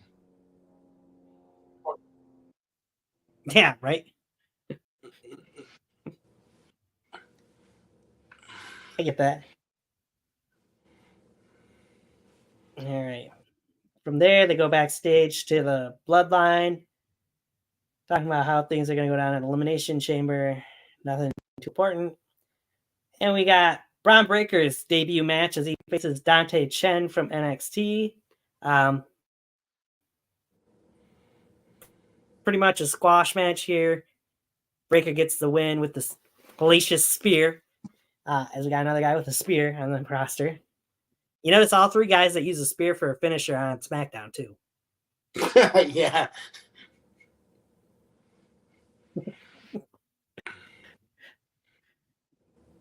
Going to be interesting eventually. I honestly think Breakker's got the best spear of the three personally at the moment, but I'm sure a lot of people could debate that, but that's my opinion on it. No, I actually agree with you. I feel like Breakker's spear is. I feel like he's gonna spear somebody and they're gonna fall apart or be cut in half. Right? It seems like it. I mean, the way that kid moves in the ring off the ropes is impressive. So, never seen anybody the size of Bron Breakker move that quickly. What is it like? Michael Cole said it at the Royal Rumble that his speed bouncing off the ropes. I forgot what it was, but he said that he's the fastest competitor to hit the ropes, and I'm like, I agree with him. That kid is lights out. Yeah, that's for sure. Sky's the limit for the future for Bron Breakker, in my opinion. Like I said, I feel like he's a future WWE champion. So, all right. Caleb Braxton then interviewed the Judgment Day backstage as Dom and JD were getting ready for their tag team match. Ahead of Elimination Chamber, of course, tag team title match. And there they'd show the LWO and, well, they showed Cruz del Toro and Joaquin Wilde talking backstage. Electra Lopez would come in and talk about how they screwed up and messed up their only chance and maybe they'll probably never get another chance. Which Angel and Humberto come in and Santos Escobar and they lay out Joaquin and Cruz, and then all of a sudden you see Carlito and Zelina come in and referees way too late because the damage was already done. As the rivalry between the LWO and Legado continues. But I think that's going to be coming close to an end here soon. Because they would announce after that this upcoming week on SmackDown tomorrow night, Carlito will face Santos Escobar in, I believe they said, a street fight. And it's rumored that a certain somebody is supposed to be returning soon. So I wouldn't be surprised to see a return in that match.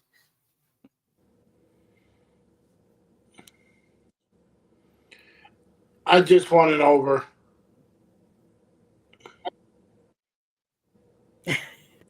Yeah, it is getting a little lengthy and time-wise rivalry. All right, then we got the two lackeys of the Judgment Day, if you will. JD McDonough and Dominic Mysterio against Tyler Bate and Pete Dunne, the New Catch Republic. British Strong Style, I still think they should be called instead, but yeah, it is what it is. A really good tag team match these two teams put on. Double Tyler Driver to JD gets the 1-2-3 as Tyler Bate picks up the win for his team. And then they actually, Pete and Tyler would actually get the better of Priest and Finn Balor after the match as well. So it's not even funny since they've become a tag team. I mean, I do like the team of Tyler Bates and Pete Dunne. I mean, who doesn't like their new name, the Banana Republican? I mean, they're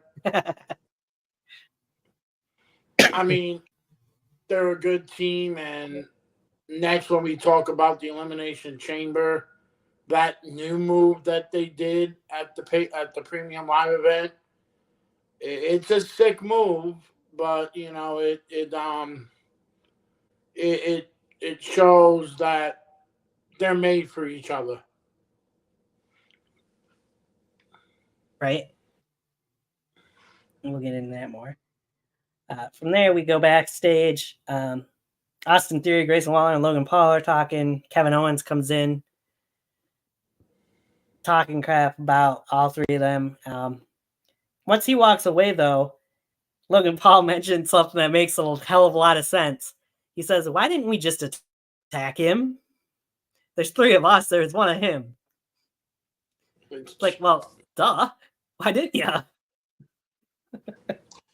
Of course, then comes Paul Heyman, who pulls Grayson Waller away because he's going to talk to Waller.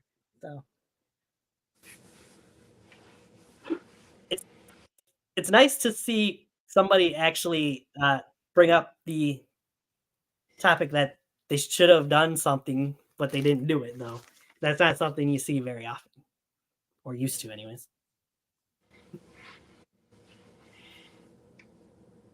It actually shows that they were right. Like, wait, it's three of us. Why can't we kick Kevin Owens' ass? But it made no sense. Yeah. And then you see a referee and Nick Aldis helping Dakota Kai into a trainer's room as it looked like she got attacked. And we got the Street Profits versus AOP. Of course, you got Lashley and B-Fab out there, and Cross and Scarlett and Paul Ellering. Way too much stuff was going on outside the ring, I felt like, during this match.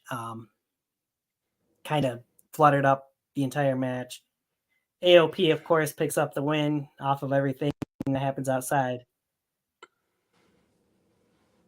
Again, I think we feel like this rivalry is going on a little bit too long. We just need to get an end to it, which probably will happen at WrestleMania, I would imagine. But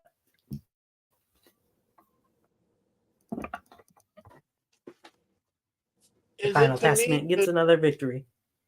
Because is it to me? They go back. I have a question to ask you about this. I swore to God that the Street Profits had a new theme song, and then they went back to the old one. They did. They were using a different one. What I think might have happened was when they changed the theme song, Bobby and the Street Profits were technically supposed to be heels. So that's why they changed the Street Profits theme song. But now that they're actually baby faces again, they went back to the original. That's what I think. It is so goddamn confusing. I know, right? I much more prefer the original anyways. So I do too.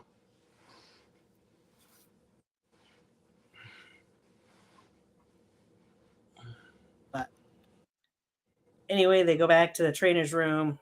Bailey comes in to check on Dakota. Out of all that, we find out that Dakota and Bailey will have a tag team match against the Kabuki Warriors next week on SmackDown tomorrow night. Now, then you get the Bloodline talking backstage a little bit and bringing Grayson Waller, and Roman has the cameraman leave because whatever he's got to say, it's only for Grayson Waller's ears.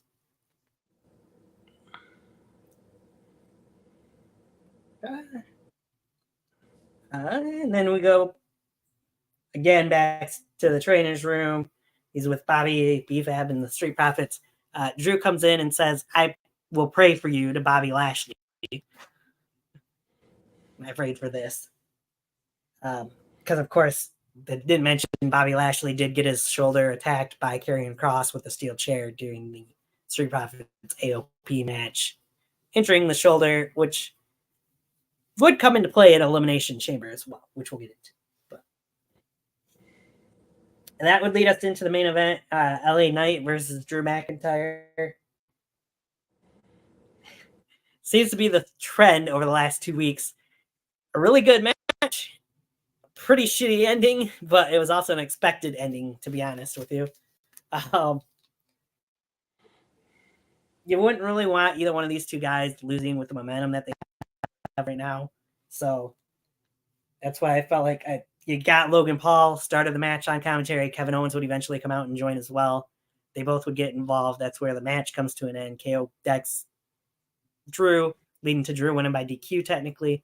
All four guys fight it out. Bobby Lashley eventually comes out. Everybody hits their finishers. Drew hits a Claymore. It looks like Drew's the one going to be standing tall to end the show. Except he turns into an RKO. And the Viper, Randy Orton, stands tall and close out Friday Night SmackDown.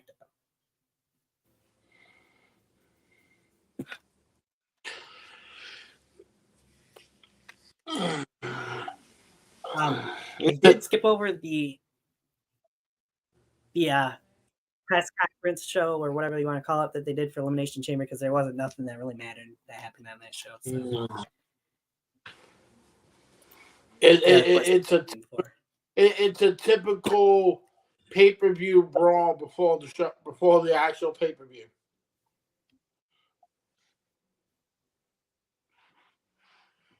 Right. It was typical show before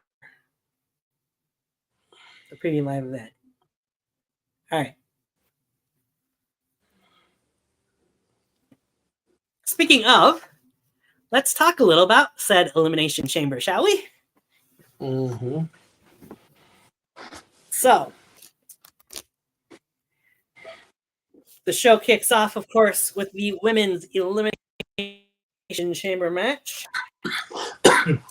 And we get the two competitors being, of course, the man Becky Lynch and Naomi. Won't mention too much about our predictions, but we know where it went. Tiffany Stratton would be the first woman out of her pod, followed by Liv Morgan, and then Raquel Rodriguez. And Bianca Belair would be the last one to come out, but before Bianca would come out would be the first elimination, as I'll get into it in a minute, but some of the moves you've seen in there early on in this match, I mean, at one point, Naomi climbed up part of this chamber and hit a leg drop off of it onto Tiffany Stratton and Bianca Belair, or Becky Lynch. And just some of the things that those women were doing, Naomi, not just Naomi, Tiffany Stratton we'll get into too, because she was damn impressive in this match, I felt like. Was incredible. Naomi wasn't in this match for very long, but she still left a lasting impression, I felt like, in the match with things like that leg drop that she did off the side of the chamber. Of course, she would be the first one eliminated as it would roll her up for 1, 2, 3.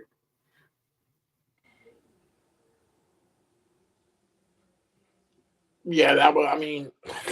And then from there.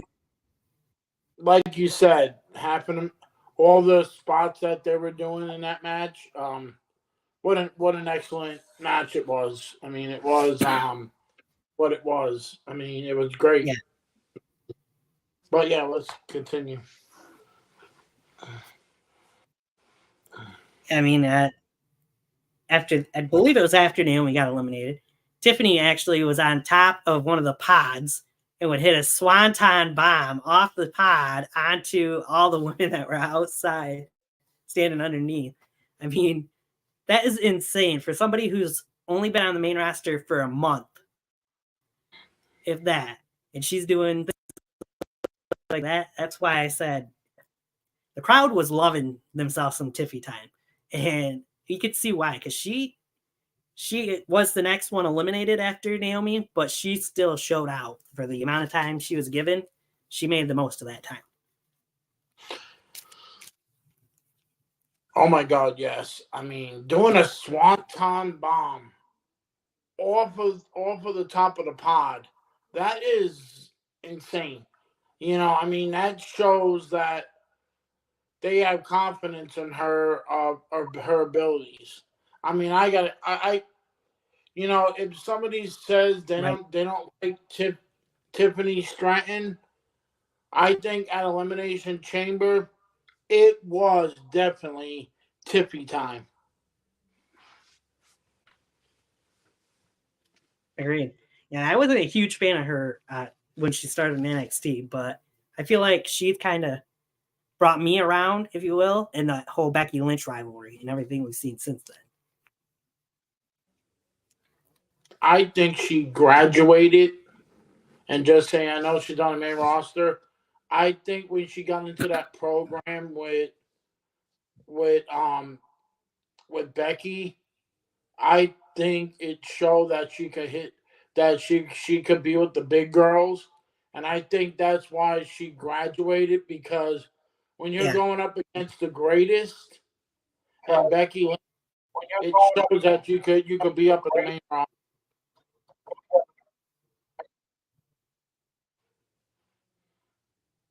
Right. I will say it did take an avalanche oblivion, not just a regular oblivion, from Liv Morgan to eliminate Tiffany Stratton as well. So that tells you something. Yeah. All right. I will mention Raquel Rodriguez did get certain spots in this match. She went into this match though, having a flare up for some health issue things that she had going on. That's why she wasn't wearing any makeup. She didn't wear makeup on Raw either. But there's certain things going on with her that flared up, I guess, over the weekend. So definitely was a different look, but she still looks good without the makeup on, I think. Oh yeah, definitely.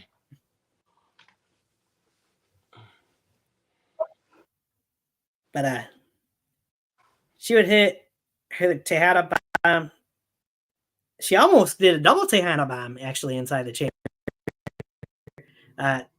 Girls would get out of it. I believe it was Becky and Bianca at the time that she went to hit both of them with it. But or maybe it was Becky and no, it was Becky and Liv. That's right. She did hit it on them, and then she got hit with the KOD, kiss of death by Bianca Belair, and Bianca would eliminate Raquel at that point. Bianca kind of coming in and sneaking an elimination away, perhaps 2 eliminations away from Raquel at that point in time. And of course, at the end of the match, we got rapid fire eliminations for the last 2 eliminations, as Liv would surprise Bianca with a roll up to get the 1, 2, 3. Liv would get up and turn right into a manhandle slam. 1, 2, 3. Becky Lynch is the winner of the Women's Elimination Chamber match. We'll go on to face the next women's champion, world champion, at WrestleMania. I thought it was a great match to kick off the Elimination Chamber event. Oh, definitely. And I also like that some of the spots that some of the ladies were trying to eliminate 2 at a time. I felt like that was a difference from past chambers, that if you had 2 of them down, you try to get a double pin and get them out of the match. I felt like that was something different, and I felt that was pretty cool. And the end was a little shocking, because I thought the final 2 would have been Becky and Bianca, and not, Bianca being pinned by Liv and then Liv being pinned by Becky. It was still an all-around good match, but I would have flipped it.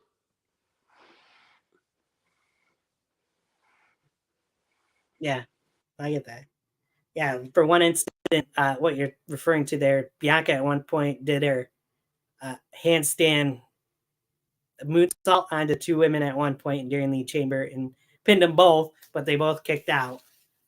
There's a couple different instances where things like that happen, so I agree. That was definitely something we haven't seen in past women's chamber matches, or men's for that matter.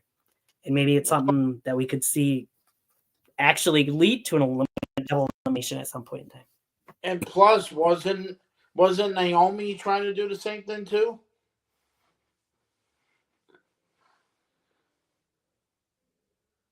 I think she did try to do the same thing at one point during the match as well.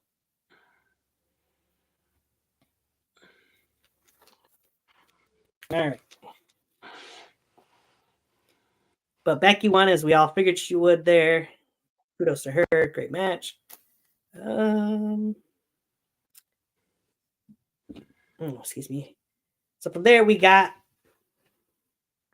a bunch of video packages, and there's a lot more video packages and showings of different parts of Australia throughout the show, more so than there was matches, actually. There's only a little under 2 hours worth of matches on the show, but hour and a half to 2 hours, somewhere in there. Anyway, the next match we get into, the New Catch Republic, Tyler Bate and Pete Dunne went against Finn Balor and Damian Priest for the tag titles. Dom was in their corner. No JD McDonough, because if I remember correctly, he's just like Gunther. He can't leave the U.S. right now. These are some reasons why.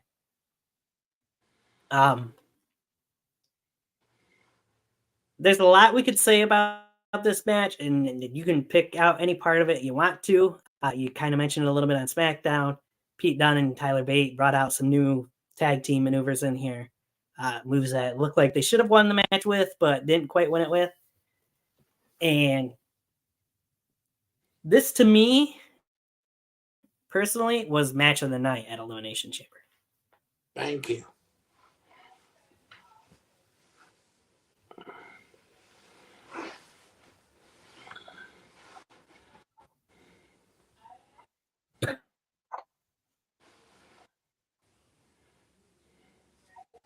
No, definitely. It was a lengthy match.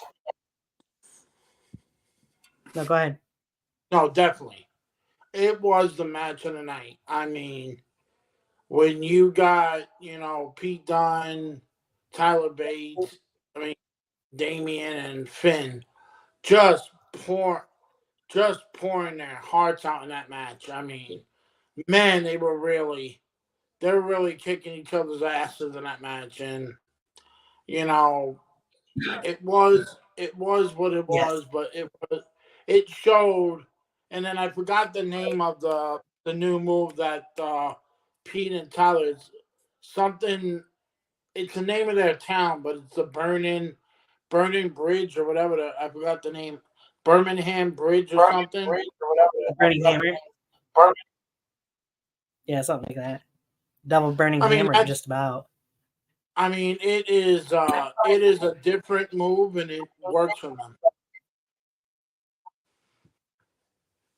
Yeah, it did. It'd be nice. It would have been nice to see him win the tag titles with that move, because I feel like, no offense to the double Tyler driver, but I feel like that double Burning Hammer is a more dangerous and more impressive move. Yeah, I agree. Tag team move. And personally, and actually, they looked like they would have won the tag titles off of that move, but then, of course, Priest made the save. So, at some point in time, perhaps it will win a match for him. But, and of course, we can't go without mentioning the point in the match where the screen did black out for like a few seconds to a minute. Apparently, the crowd in the front row was all flipping off Dominic Mysterio, so they had to cut the feed. So you didn't see a bunch of middle fingers in the air. PG era family. And then there was a video that was posted on, I forgot what website it was. There was a video that people were fist fighting doing the tag team title match. Oh yeah? Yeah. I haven't seen that one.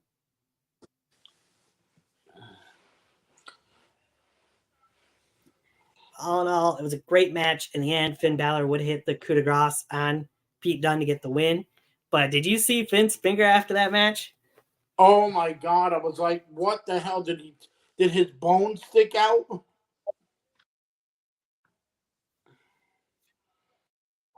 I'm not sure if it did or not, but man, he was a bloody mess. You see, Priest was looking at him like, "Yo, you're okay, bro?" Bloody. I'm not even sure.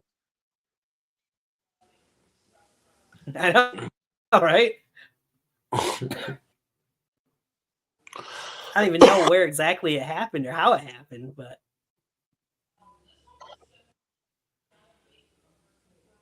I feel like it was a freak accident that. All right.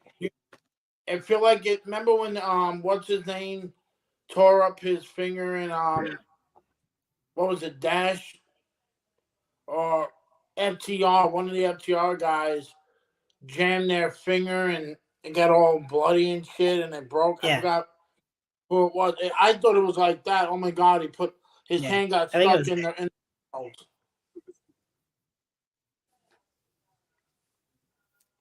I don't know.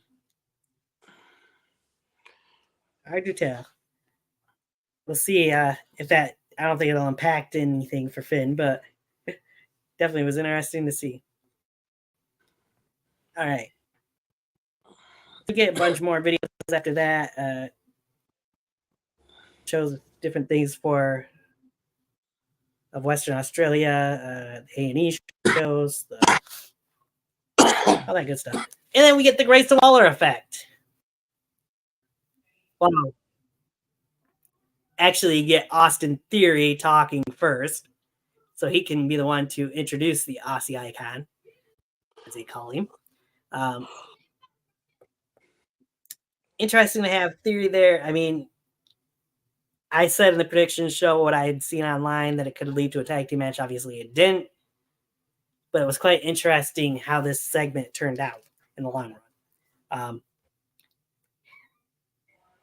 Grayson would introduce the World Heavyweight Champion Seth freaking Rollins, and Cody rolled out for it. He would mention how Cody was the reason for Americans not being able to finish the story. The epitome of it. Having to put a dig in there because Cody hasn't been able to finish the story.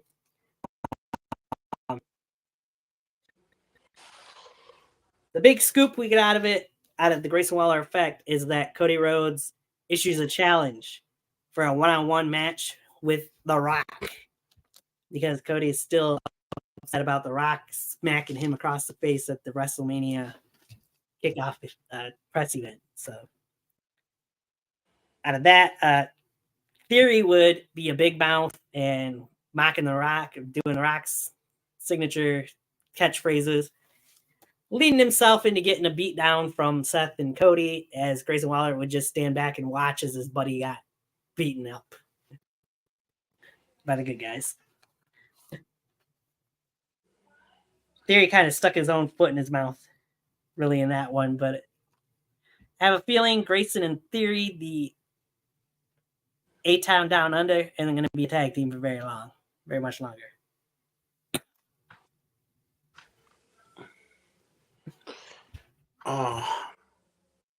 Well, what came out of that segment, I thought it was really well done. But what the hell was Seth Rollins wearing? I felt like he was wearing a jacket from Back to the Future 2 and Prince's sunglasses with the one up on top. Like, what the hell are you wearing?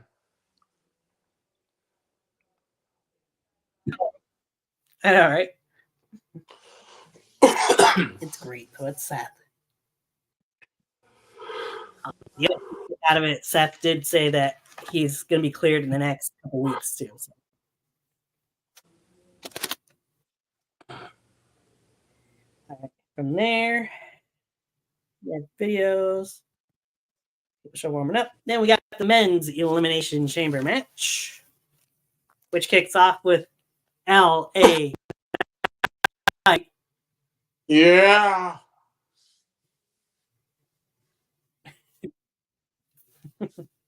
And of course, the Scottish Warrior Drew McIntyre.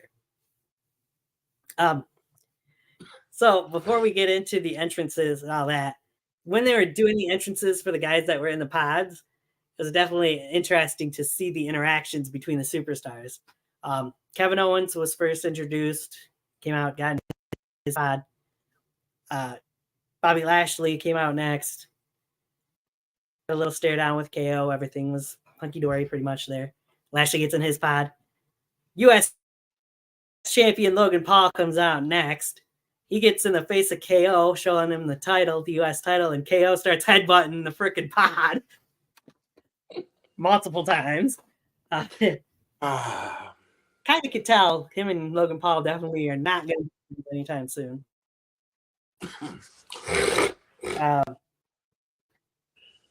Logan would get in the face of Lashley to the title. Not as big of a deal there. Then Randy Orton would be the last one coming out to be in a pod. And Randy would actually climb up on top of Bobby Lashley's pod to do his signature Randy Orton pose. As Bobby Lashley would be looking up. I seen a video. Hey, Bobby, look up! So Bobby would look up at Randy, and they also showed Logan Paul was doing the Randy Orton mocking pose in his pod as Randy was doing it too. I didn't notice it during the event. Really, but afterwards, I saw a video that Logan Paul was doodling on parts of the pod as he was stuck inside his pod. Drew a picture, like a little picture of Kevin Owens, different words and stuff on there. Those guys had a lot of fun. Let's put it that way. I did see that. I was like, what the hell?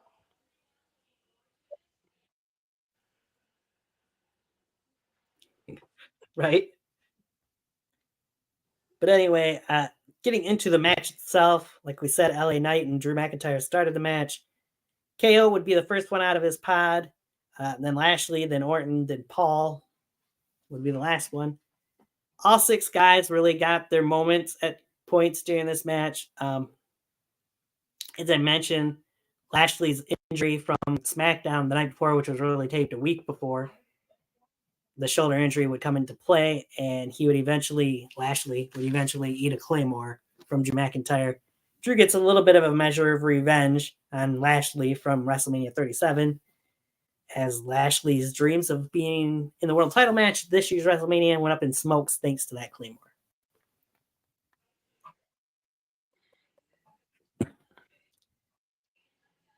Speaking of past catching up to people, the next elimination would come off of said thing as well. LA Knight looked to have some things in control, and then all of a sudden, as Lashley's going out, AJ Styles gets his way in and with a chair and beats the living tar out of LA Knight and delivers a Styles clash onto the chair after LA Knight had hit a BFE on Drew McIntyre. Drew would then crawl over and get the cover. 1, 2, 3. LA Knight's eliminated thanks to AJ Styles. So those 2 eliminations happened kind of quickly once all 6 guys were in there. I kind of feel like most people probably figured those would be the first 2 out of the match anyways. If not LA Knight, then you would have figured KO would have been in his place. But again, like I said, everybody got their spots in there, some good spots. Kevin got some, Randy, all those guys. Randy did great selling of the back end throughout this match. One point, Orton hit a draping DDT onto the outside of the ring, onto the hard mats, and that's where the selling really started of him hurting his back. So that would come into play. But Randy would hit an RKO out of nowhere onto Kevin Owens to get the 1, 2, 3 to eliminate KO next. And then the Logan and Drew would go at it for a while. Randy was down and hurt, and looked like Logan actually was going to use the brass knucks on Drew McIntyre as he had him out and was doing his little fist pumping before it hits him, and bam! Out of nowhere, literally, he gets hit with an RKO. And probably the best RKO out of this whole match, really. 1, 2, 3, Randy eliminates Logan Paul. You could see off to the side that Logan Paul never really actually got out of the chamber, though. So you had to know what was going to come eventually. But they did give Orton and Drew some time to fight it out between the 2 of them, which was nice to see. But in the end, Randy would hit an RKO on Drew, only to turn to a KO punch from Logan Paul with the brass knucks still on. Drew goes across the entire number one contender for the World Heavyweight Championship.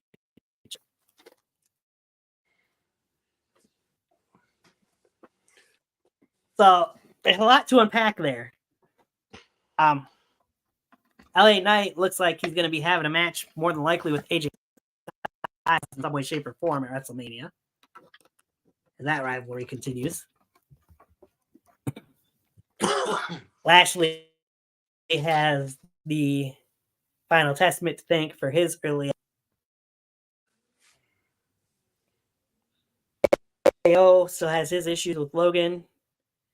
They went at it. I mean, KO put Logan Paul through part of one pod. Even Lashley speared Logan Paul through one pod.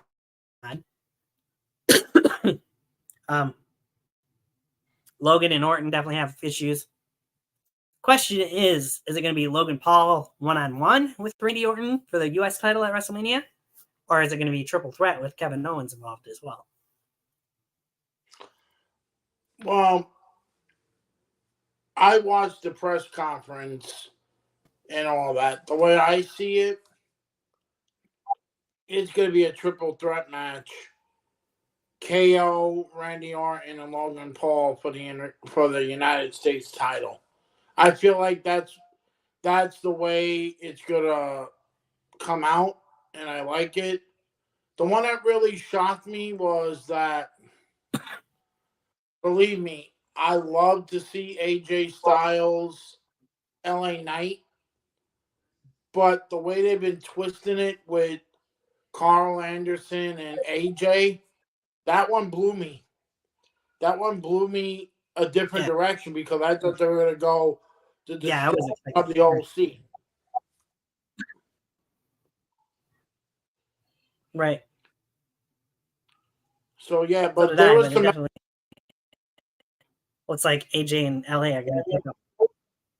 Yeah, and then there was some other spots in the chamber match that I laughed about was when Logan Paul was getting his face smashed on the pod, Kevin Owens was punching him from the other side. Yeah, that was great too.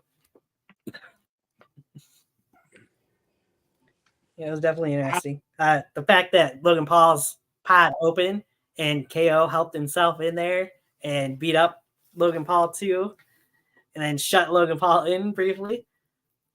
Yeah. That's some good spots. Let me say this about Logan Paul.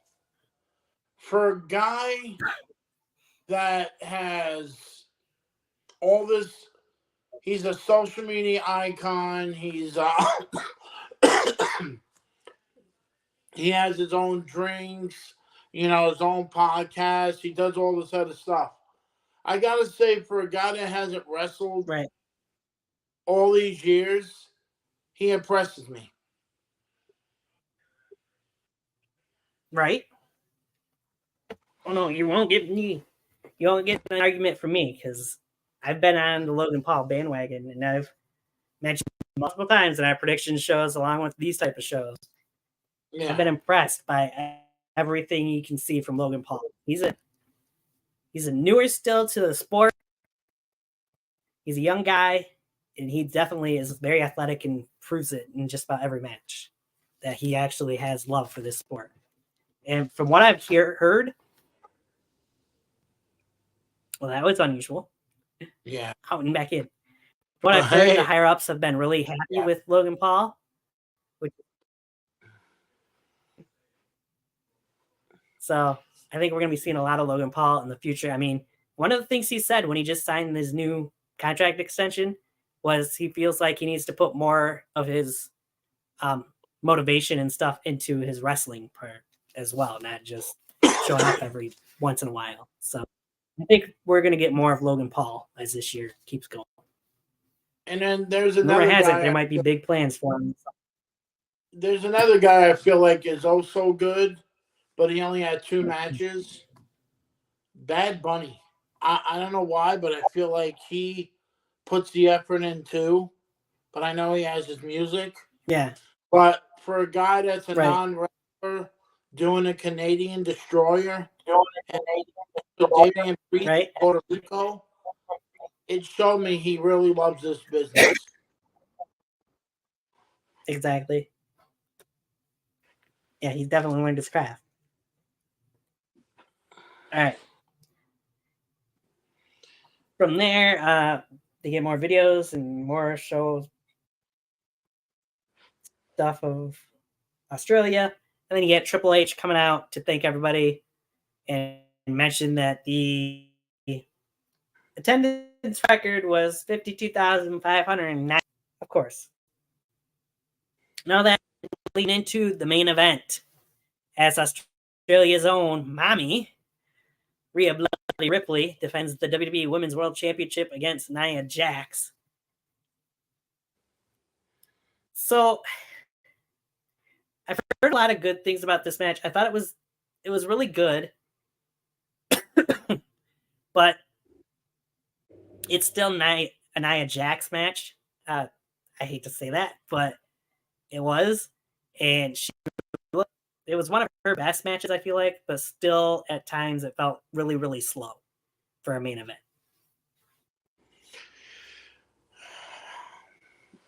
To me personally, anyways. I don't know how you felt. I think we're on the page. I think we're on the same page. Nia Jax works like Bob Backlund in the 90s, slow and calculated.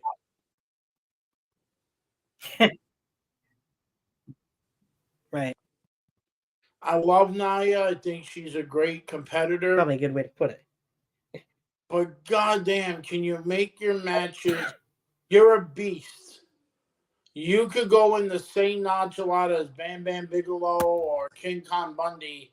That is your size. But you wrestle a slow match. Nobody wants to see that in a main event. Right.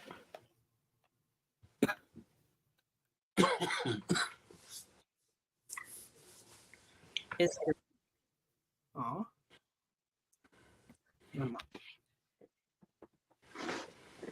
But I will say this much: it was impressive to see Rhea hit that superplex off the ropes onto Nia Jax, leading into the Riptide. We all thought she did the Riptide off the ropes, but she just did the superplex and then hit the regular Riptide.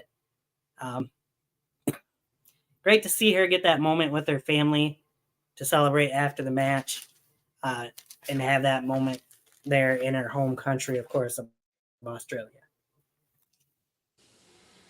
Even with that slow main event, which I would say was, I don't want to say the worst, but I'd rank it number 4 on those 4 matches anyway. This still was a really, really good chamber event. Yeah, I give it that way. It was, the main event was okay, but it was more Rena came home and came back to her home country and won a match. I mean, that's where I put it there. But there's some other stuff that I didn't like about Elimination Chamber. When you have matches in Elimination Chamber, you want to see the wrestlers. There was a lot of dark spots in the lineup.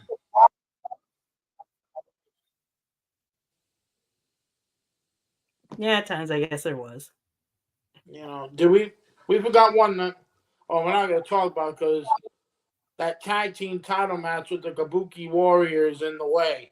We already knew who was going to win that BS. Yeah. That match was too short really to talk about on the kickoff show, so yeah. We knew Asuka and Kairi were going to win, But trying to stay up from 4 until like almost 9 o'clock. Thank God for coffee. I bet. I mean, I don't drink coffee, but it was still rough trying to stay up that late. Luckily, we don't have to do it very often. No, I was like this, like my wife walked in, she says, "How's the pay-per-view?" I'm like, "It's okay, it's fine." You know. Right? I definitely passed out not long after the show ended. That's for sure. Shoot, I didn't get up until 3:00.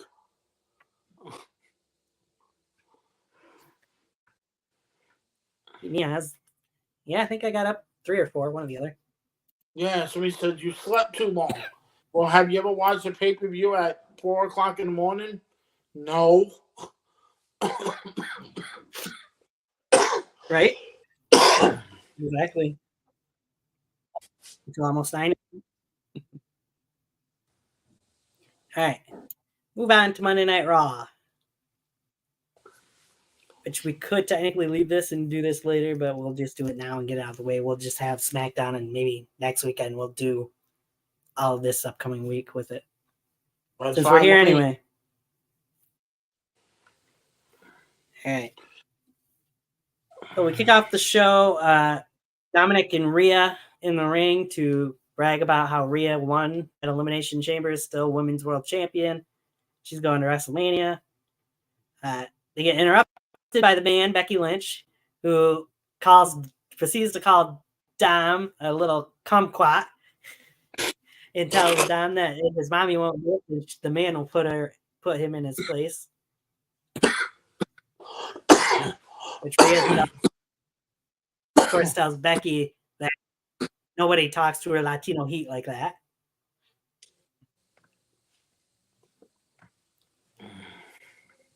Rhea and Becky would kind of go back and forth talking, and then Nia Jax would come out and attack Becky.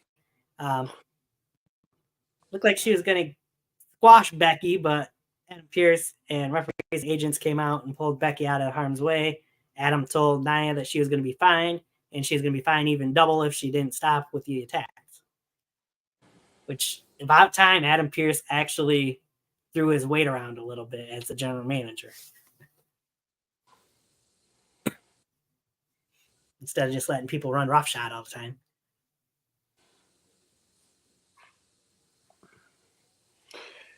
Yeah, pretty much. I just love the name that Becky gave Dominic. You kumquat.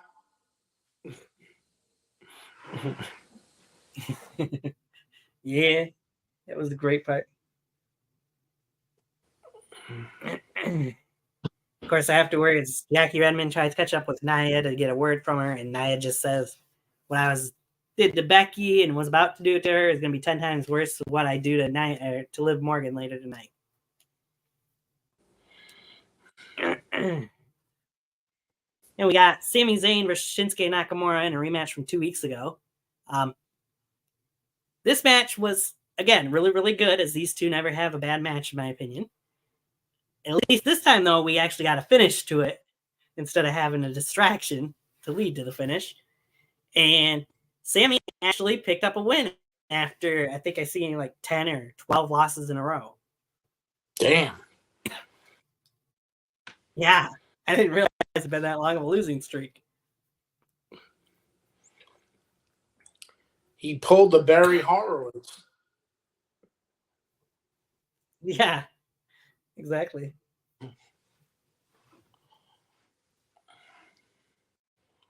Much needed Haluva kick to pick up the 1, 2, 3. Anyways, he kicked out of a couple different versions of the Kinshasa too during that match.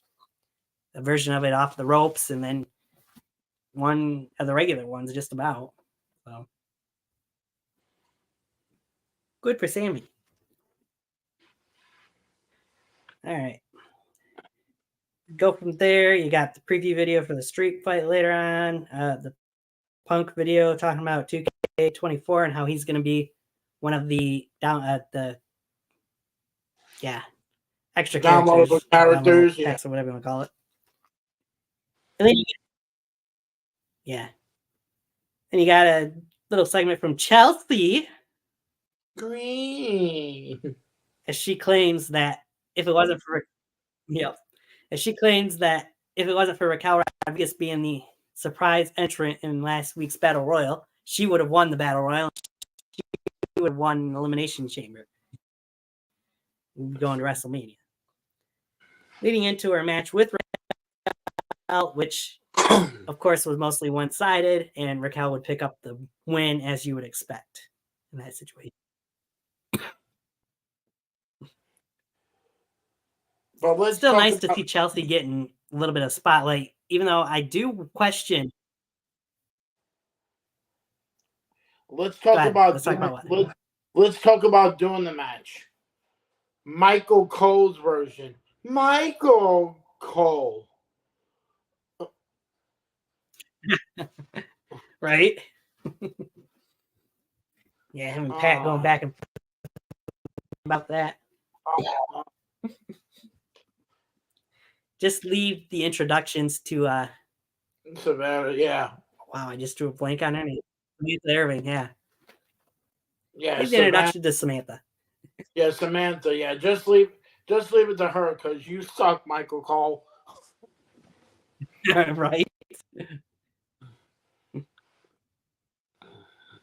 But yeah, what I was saying, nice to see Chelsea still getting some spotlight and some time on the show, though I do wonder where Piper Niven has all of a sudden disappeared to. Yeah, that's what I She was wasn't even wondering. part of that battle.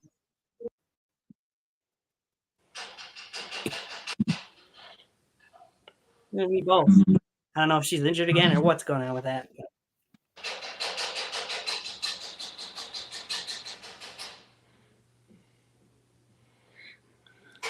But anyway, and we go backstage. Jackie catches up with Sammy, talk about his win, and Sammy saying he's still got a path to WrestleMania. As they finish up, though, interesting thing, you get Imperium that walk into the screen, and Gunther kind of just laughs off Sammy and walks away. As you were mentioning, it looks like a multi-person Intercontinental title match perhaps coming, and it looks like that might be Sammy's path to WrestleMania.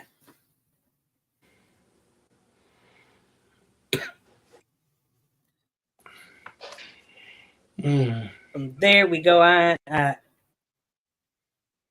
Kathy Kelly talks backstage with Cody and mentioning how Cody's got his match coming up in the main event against Grayson Waller tonight.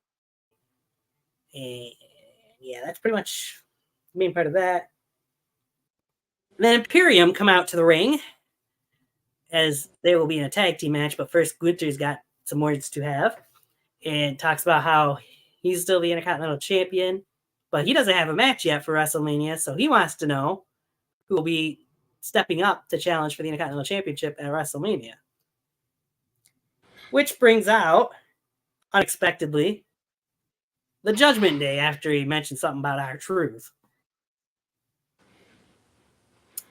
I think the biggest surprise, though, once Judgment Day got in there and was talking, was that Dominic was the one who seemingly is being put in the hat, if you will, for the Intercontinental Championship out of all four members of the Judgment Day.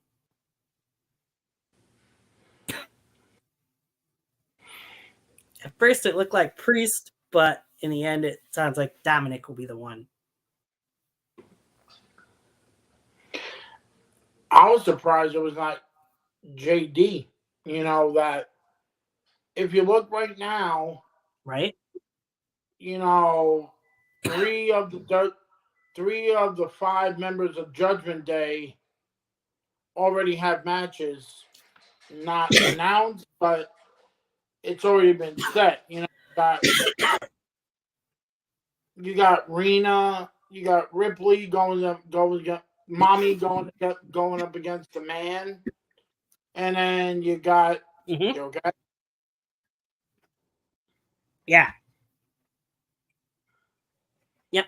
Yeah, you got Mommy against the Man, and then you got the tag team titles. The Priest and Balor going up. Supposedly it's going to happen, but we don't know yet because it's still another month. Right. Awesome Truth. Right. I love to see Dominic, but I also love to see JD McDonough be in that Intercontinental title situation. And then there's some other people I would love to see in it, but we'll get to that during this show. Who else I think that's going to be a part of it? But We'll talk Right. about that down the road. Doing this part of the show. Yeah.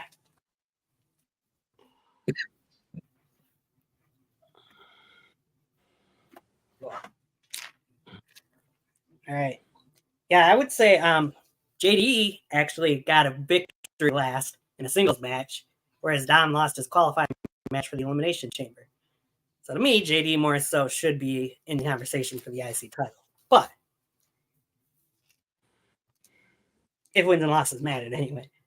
Yeah. I digress. From there, you got they would go to a commercial, come back, and Judgment Day would be talking back. Rhea would come into the picture and would actually go to Dom. Gunther? Really? Why are you going after Gunther? Pretty much saying it. I did see, actually, this is the first time in quite a while that Rhea's been in the same vignette or the same promo with the Judgment Day, too. So, which I hadn't noticed. It'd been a few weeks since she was involved with the guys. Yeah, that's. She didn't seem too happy with their Latino Heat's decision to go after.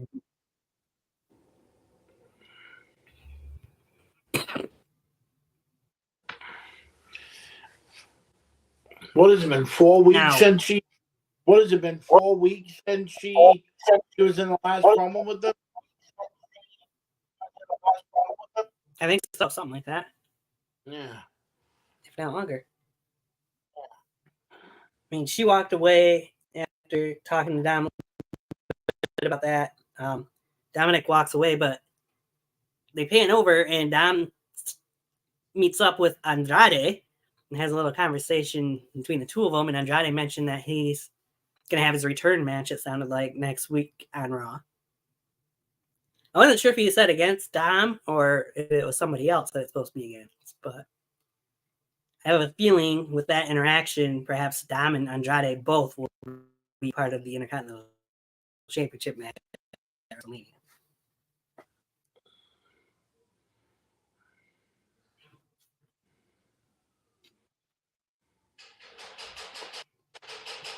And then you. From there, we go back to the ring with Imperium versus the New Day. And then you add Sami Zayn to it, too.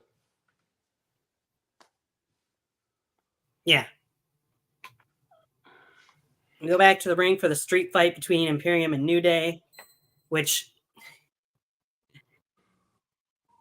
again, was a great street fight between those two teams. I was hoping for Big E to return during the match, but it didn't happen, unfortunately. I figured it wouldn't, but I was hoping for it still. I was surprised Imperium actually picked up the win here, though. I thought for sure New Day was going to get their revenge and get the victory with this match.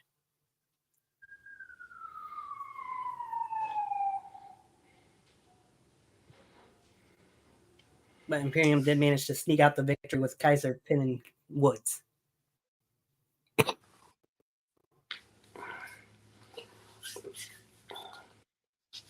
I have a question about that match.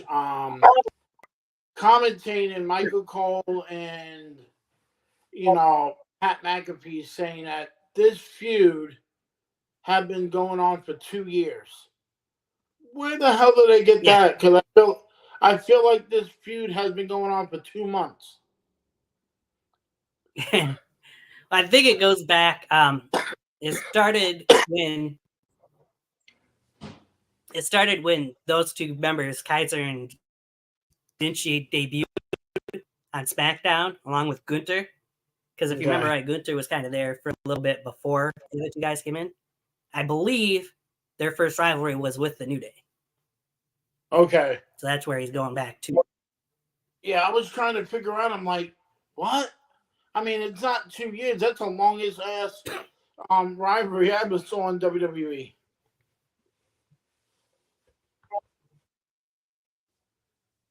Right?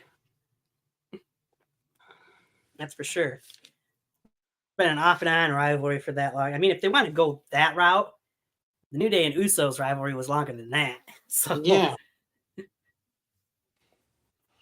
Hell, they won't even go with farther. That could be like Jerry Lawler and Bret Hart.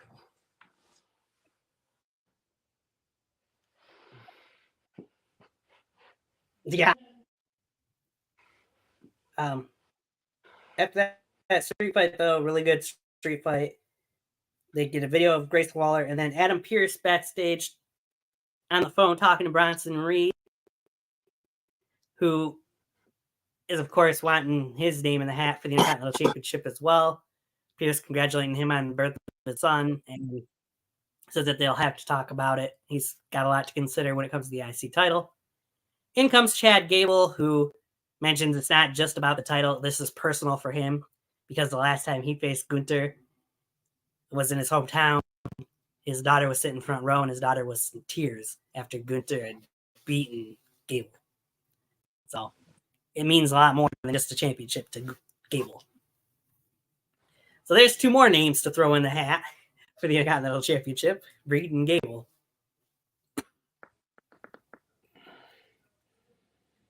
I have a feeling we're heading towards perhaps a 6 or 7-man ladder match for the Intercontinental Championship at WrestleMania. Oh, that would be so cool. That would be so cool. If not, then they're going to do a gauntlet match to determine who will face. Huh. I just thought of something. That could be interesting to do.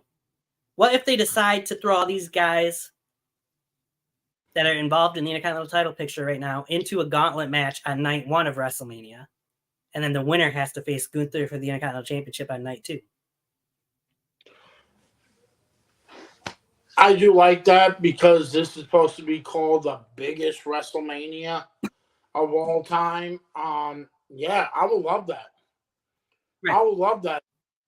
Didn't they do that with the women's tag team titles? They had a match on night 1. They did. Then the winner in his team. Yeah. The winning tag team went on to night 2. I think it would be great.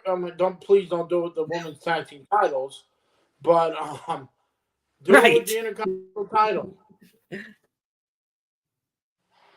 Yeah, I mean, a ladder match would be fine, but I personally would rather see Gunther lose the Intercontinental Championship in a one-on-one match. Yeah, a ladder match. Yeah, I agree with you. I have a feeling he's losing the title. Why not? All right. From there, we get, speaking of women's tag team division, you get Shayna Baszler and Zoe Stark versus Candice LeRae and Indy Hartwell. Yawn.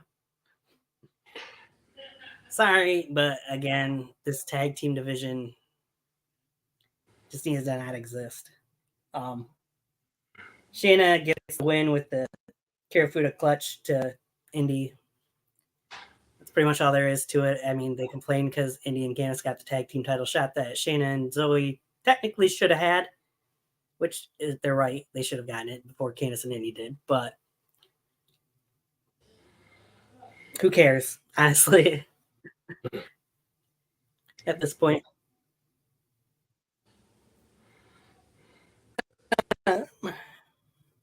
So here comes a good part, though. We go backstage to R-Truth as he joins Johnny and Tommaso and Miz. Or they join him, I should say, in the Judgment Day locker room that there's not much left of. There's just his TV pretty much in there. R-Truth coins them as Regeneration X instead of Degeneration X, which is funny. Gargano, Ciampa, and Miz try and cheer up R-Truth. They take the TV, which has no cord to it. It's a cordless TV, apparently. They're taking Truth out to go and celebrate, to go and have fun anyways, to try and cheer him up.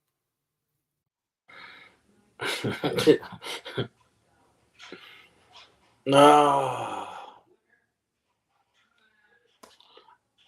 Yeah, I don't know.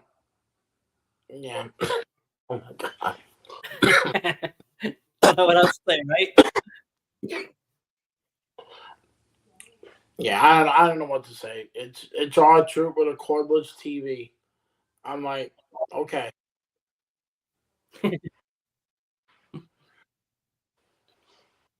Old cordless TV. Yep, from 1990. Yeah. From there, we go to the winner of the men's Elimination Chamber match, Drew McIntyre, the number one contender for the World Championship, coming out to brag about winning the match. And, well, before he can talk about Seth, he has to mention how he was thinking about CM Punk when he was at Elimination Chamber and how Drew's going to be the one going on to main event WrestleMania and not Punk. And Drew felt like he had burst his eardrum and had an injury after the match. And the trainer said something to him about not making it to WrestleMania. Drew had to, of course, say, "Who do you think I am, CM Punk?" The more digs from McIntyre to Punk, anyways. He'd even sit Indian style in the ring briefly. Then Drew would get a little more serious and start talking about Seth freaking Rollins and the World Heavyweight Championship. As he asked Seth to come out to the ring. Seth comes out, listens to what Drew's got to say. Drew's trying to tell Seth to forget about the bloodline situation, leave the bloodline stuff over on SmackDown. Don't help Cody. Just leave Cody to his own devices, pretty much. Drew's kind of telling Seth what Seth told Drew back several months back, honestly. To which Seth would rebuttal pretty much the same thing that Drew told Seth back then, too. Seth saying this is his fight. He's not going to give it up. He knows that there's the possibility that the bloodline could end up costing him the World Heavyweight Championship at WrestleMania. But that's a risk he's willing to take and has to take. And that Drew also could be wrong. They might take out the bloodline. The bloodline might not be a factor. And Seth freaking Rollins could still walk out of WrestleMania still World Heavyweight Champion because he is the visionary. He is a revolutionary. He is Seth freaking Rollins. So kind of a reversal in roles, if you will, from their previous battles for the World Heavyweight Championship when it comes to bringing up the bloodline. Seth made great points, though. The bloodline, if they are able to get the better of Cody, you'd have to imagine would be coming after that World Heavyweight Championship at some point, too.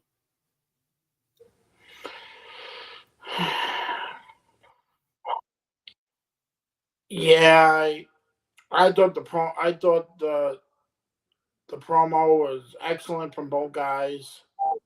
Seth made his point that no matter what, that championship has to be safe from the bloodline. The only way you can get it from being safe is to get rid of the poison, and that's the bloodline. I understand where Drew's coming. Both guys basically poured out their hearts in this, and it's going to be a great match, no matter what. But there's always a what Right. if. Yep. There will be. All right. Probably the best part of the whole show, honestly. Then we go get Nia Jax versus Liv Morgan. When you look at this match on paper and when you think about it, you would figure Nia Jax would control the majority of this match. I'll be damned to tell you, Liv Morgan gave it a fighting chance. And My back. making messes over there. John, I'm trying to get my. Liv Morgan actually had control over Nia Jax at points during. You're good.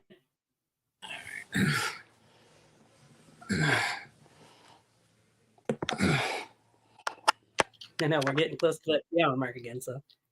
Yeah. My back. All right, go ahead. But yeah, like I was saying, Liv Morgan looked really good in this match and had control. Oh yeah, she definitely did. And it looked like Liv Morgan could have won it at different times.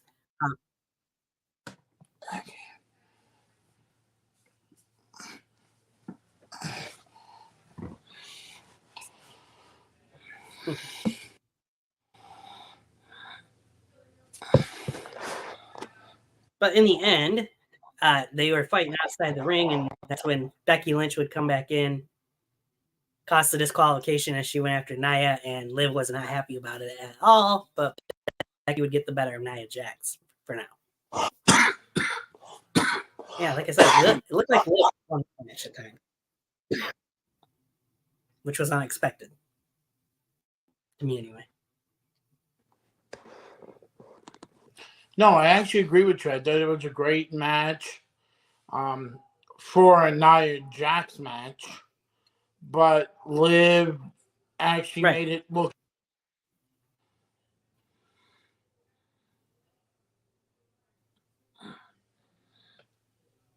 She did.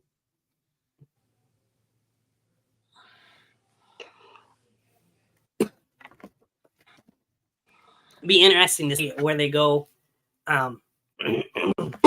with the Liv Morgan character from here. As we'll get a little bit more into that in a minute. After that, they go backstage. Kathy Kelly talks with Grayson Waller and Austin Theory. Grayson claims he did everything he could to try and help Theory out at Elimination Chamber, even though he just stood back and watched. And then he's going to have a message for Cody later on and beat Cody Rhodes. From there, you go backstage. After that, Becky Lynch talking with Adam Pearce, and Becky wants a match with Nia. Pearce is willing to give it to her.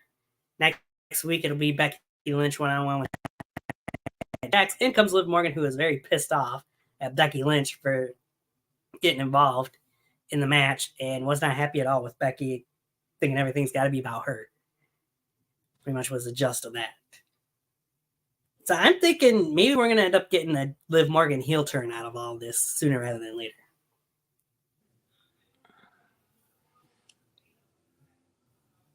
I already thought she was a heel. She kind of acts like it at times, doesn't she? Since coming back from her injury and her coming back at the Royal Rumble, since her injury, then her little mess up with the police, it always looks like, you know, she's at heel. Since she came back with the revenge tours, like you saw it in the Elimination Chamber that she had that heelish to her. Right. After she eliminated Tiffany. Yeah.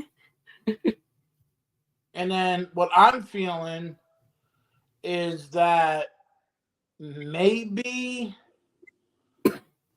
possibly that Mommy versus the Man might become a watch me party in a 3-way.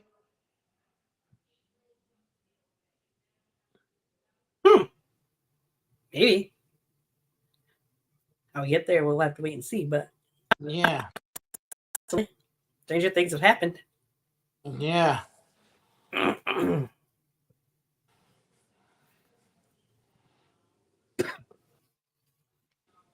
But anyway, we'll see.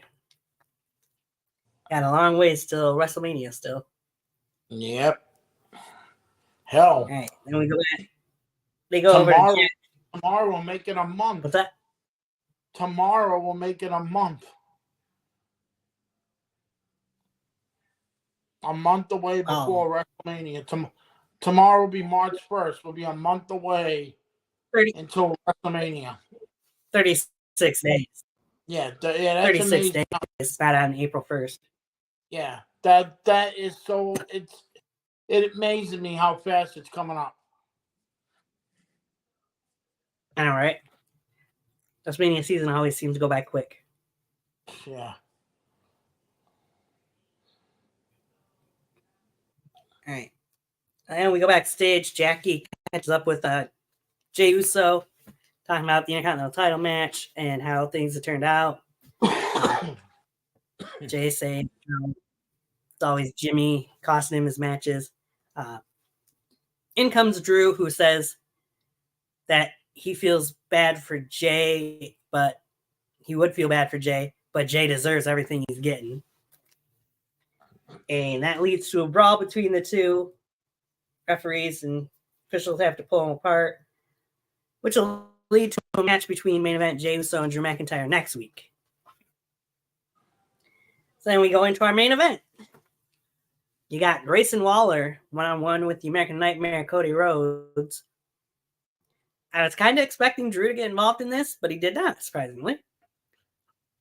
Instead, we get a clean match. Theory tries getting involved at different points, but Cody was able to thwart him and even knock him over the announce table. Crossroads, 1, 2, 3, clean victory for Cody over Grayson Waller. Anything you want to add to the promo or that main event match before I get into the last part of Raw? Not really. I mean, it's typical Cody match. Some of the promos were, I mean, Seth and Drew were both excellent. I mean, Right. Same thing with Becky and Mommy. I mean, that was good. I mean, the Judgment Day, the whole Intercontinental title scramble we're talking about. I mean, Raw has been better. I mean, SmackDown is, Right. no offense, SmackDown, because, again, you don't have the world champion there to create more chaos.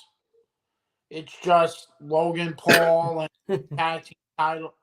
You know, the only two titles you have on Raw, right?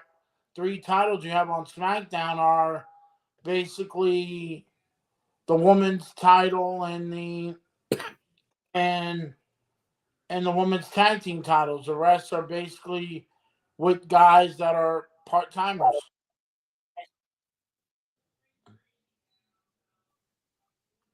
But at least we've been seeing Logan Paul lately. Oh, I know that, but no, I definitely get that. But now that it's WrestleMania season, you know, you got to kick it up. I mean, come on. You know, I understand Roman has this big thing and The Rock is coming back, you know, for tomorrow night. But if you want to build a story, you need to be there. True. Off of that, of course, after Cody got his win on Raw, we weren't done there. Out came Paul Heyman with 3 security guards. Sorry, excuse me, 3 former New York City police officers, because they've been suspended. And Paul and Cody would trade remarks back and forth. Paul telling Cody to take The Rock's name out his mouth. Cody replying, that's not going to happen, pretty much. Main thing, Cody telling Paul Heyman, this isn't the Bloodline hunting Cody Rhodes anymore. Cody Rhodes is hunting the Bloodline now. Anywhere the Bloodline goes, Cody Rhodes is going to be there. Including this upcoming Friday night. Tomorrow night on SmackDown, The Rock's going to be there. Cody Rhodes is going to be at SmackDown as well. Looking for his answer.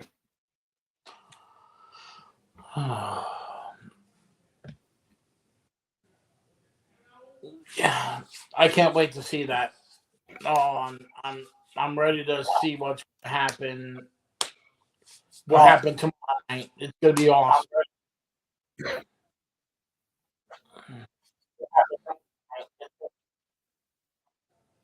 Right?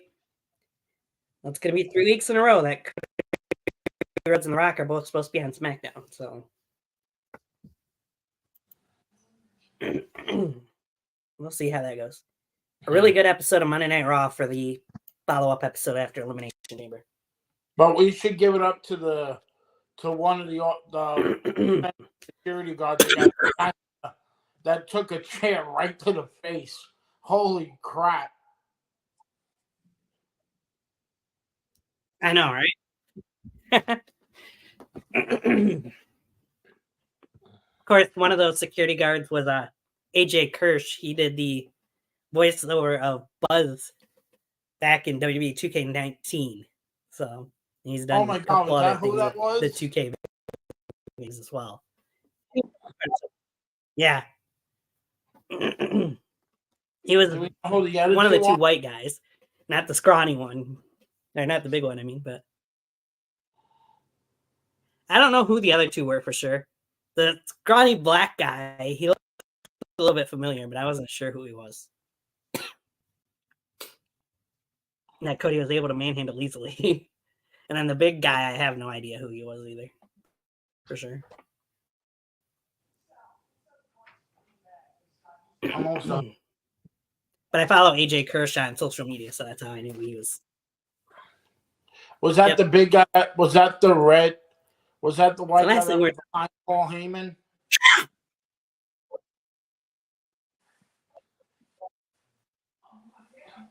So there was the three guys were the one little scrawny black guy, and then the other two guys were both white guys. AJ was the smaller of the two white guys.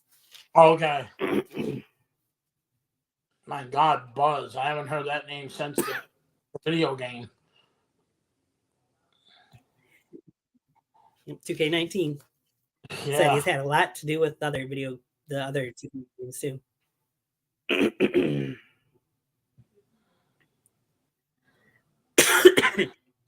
All right. So now we go to NXT. A couple things worth mentioning on here. So we'll go through it quick. Kalani Jordan went against Kiana James in the first match with Izzy in her corner. I felt like this was a better match for Kiana than what she had with Brindley Reese a couple weeks ago. But still wasn't the greatest, I guess.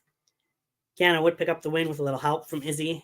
Again, improved, looked better than her last match, but still definitely more room for improvement for both women, really, as Kalani is newer still.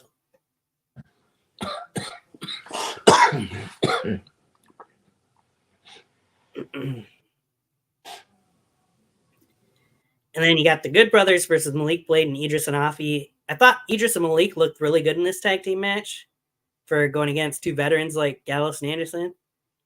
Of course, in the end, it didn't matter because Gallows and Anderson would pick up the win with the Magic Killer on Idris, but still Malik and Idris looked really good in this match.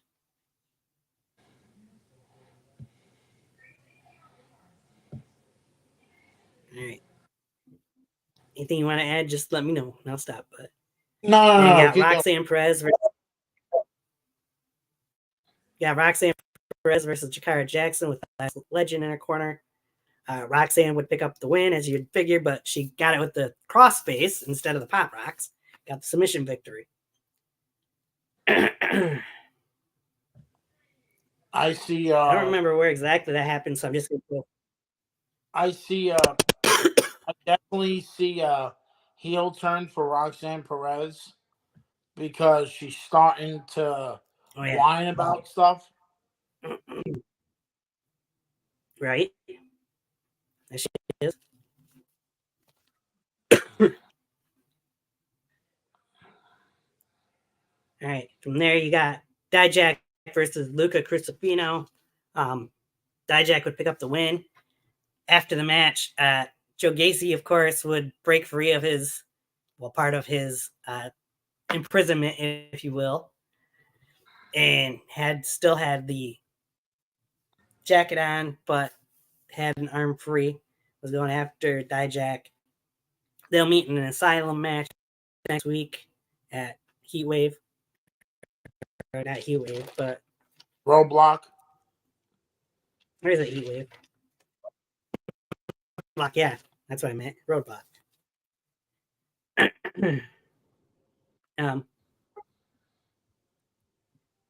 don't recall what promo happened, so I'm just going to go over the matches real quick, and I'll get to that promo in a minute. That matters. Lexis King went against Von Wagner with Mr. Stone, and Von Wagner really picked up a win, surprisingly. I thought for sure Lexis King would win. But with a little assist from Mr. Stone, Wagner got the win. Then King would lay out Mr. Stone with the coronation after the match.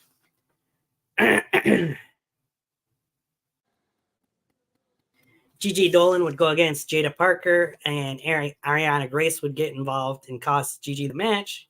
Jada Parker would win. The main event would see Charlie Dempsey of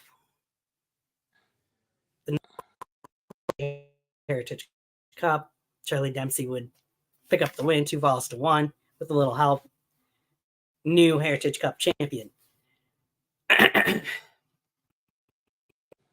Those were matches. A couple big promos that happened during the show. One being that there's an interruption, but Ridge Holland would come out to talk about what happened with the chair a couple weeks ago. And while he's talking, the lights would go out. Another mysterious message would pop up.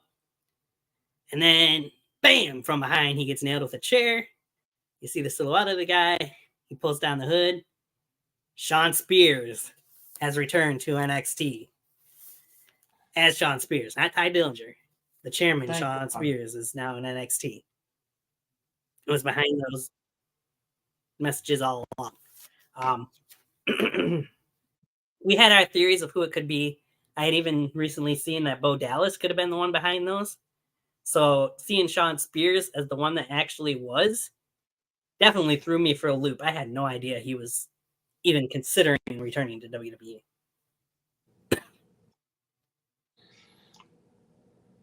Yeah, I was shocked as well too.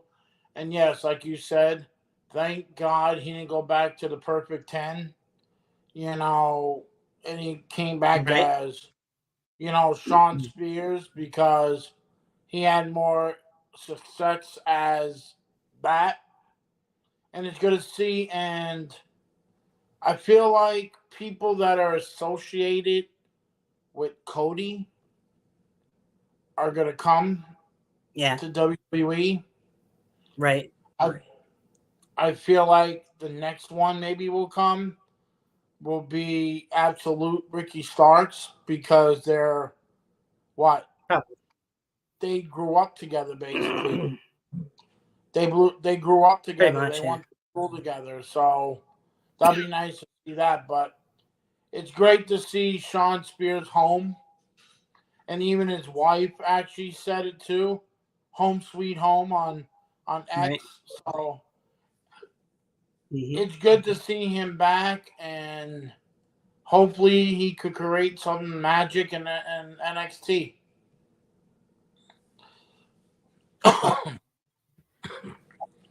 We would see another mystery video saying returning soon or coming soon, something to that effect.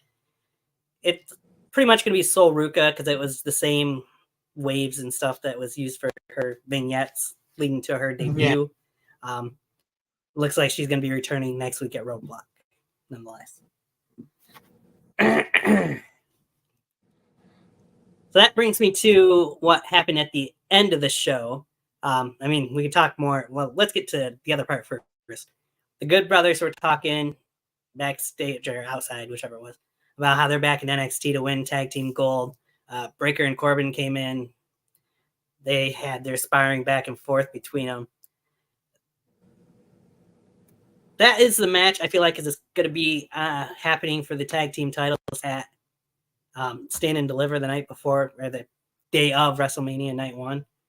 I could easily see that happening. Of course, Breaker and Corbin got to get past Chase U next week at Roadblock first. No problem. But I could see we were talking about it earlier, won't beat around the bush. I could see that potentially being where Tama Tonga comes in to play for WWE, since he is leaving New Japan Pro Wrestling and is rumored to be heading to WWE. And potentially, he's aligned with the Bullet Club, so it would make sense to join up with the OC. But like you said, also, he's a relation to a certain bloodline, so who knows what could happen with him. Is he actually a blood relative of the bloodline? positive if he is or not. I'd have to look it up, but we'll figure that out later. Yeah, because I know he's. I'll get back to you on that. I know he's Haku's son.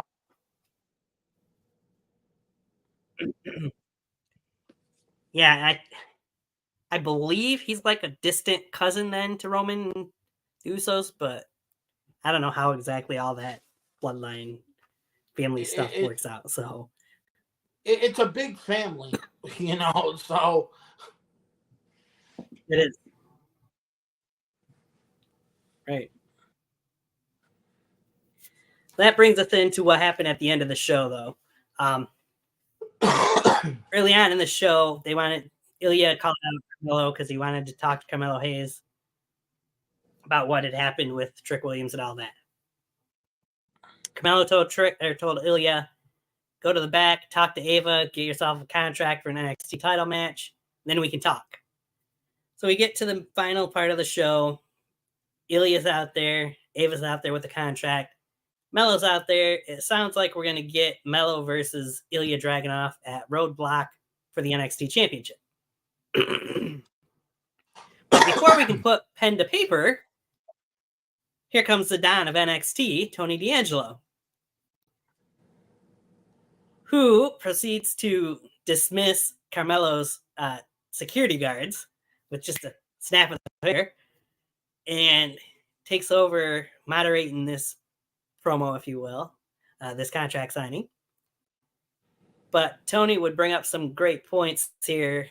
The last 8 months have been all about Carmelo, Trick, and Ilya when it comes to the NXT Championship. The Don's been busy with tag team gold in that time, but it's time for him to become the real Don of NXT and prove that he can be bigger than just a tag team competitor, pretty much. So out of all that and all the talking back and forth, agreements made, next week, instead of a title match, we're getting a number one contenders match. So I feel my opinions changed about things for Stand and Deliver, which I'll get into. Because now, instead of Carmelo versus Ilya, we get Carmelo Hayes one-on-one with Tony D'Angelo at Roadblock. The winner will go on to face Ilya Dragunov for the NXT Championship at Stand and Deliver. So here's why I say my idea or my predictions for Stand and Deliver have changed. During our Elimination Chamber prediction show, I said I could see a three-way happening at Stand and Deliver. I don't think that's going to happen anymore. With how this all played out, Tony D'Angelo being involved, I feel like next week at Roadblock, we're going to get the return of Trick Williams, who will cost Carmelo Hayes the number one contendership for the NXT Championship, which will lead to Tony D'Angelo one-on-one with Ilya Dragunov for the title at Stand and Deliver, and will also lead to Carmelo Hayes' last match in NXT against Trick Williams at Stand and Deliver.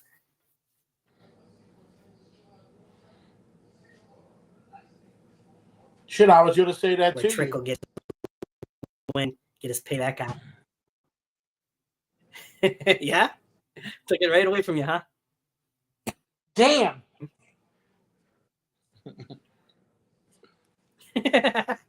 Took away your thunder. My bad. Damn, it's all right.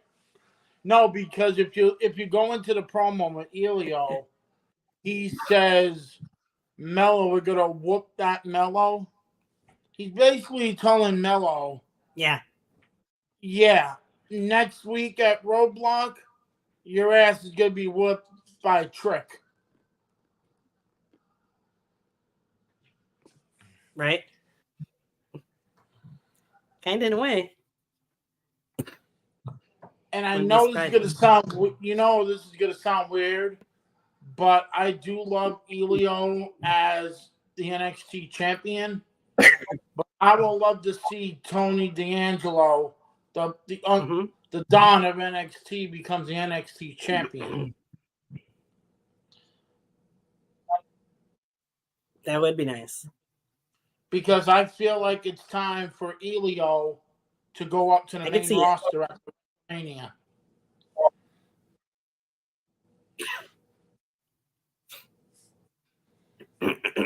I could see that.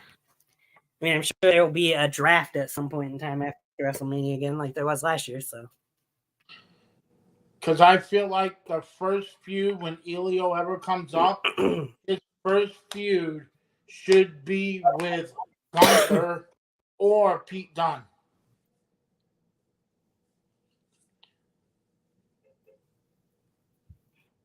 either one would be great.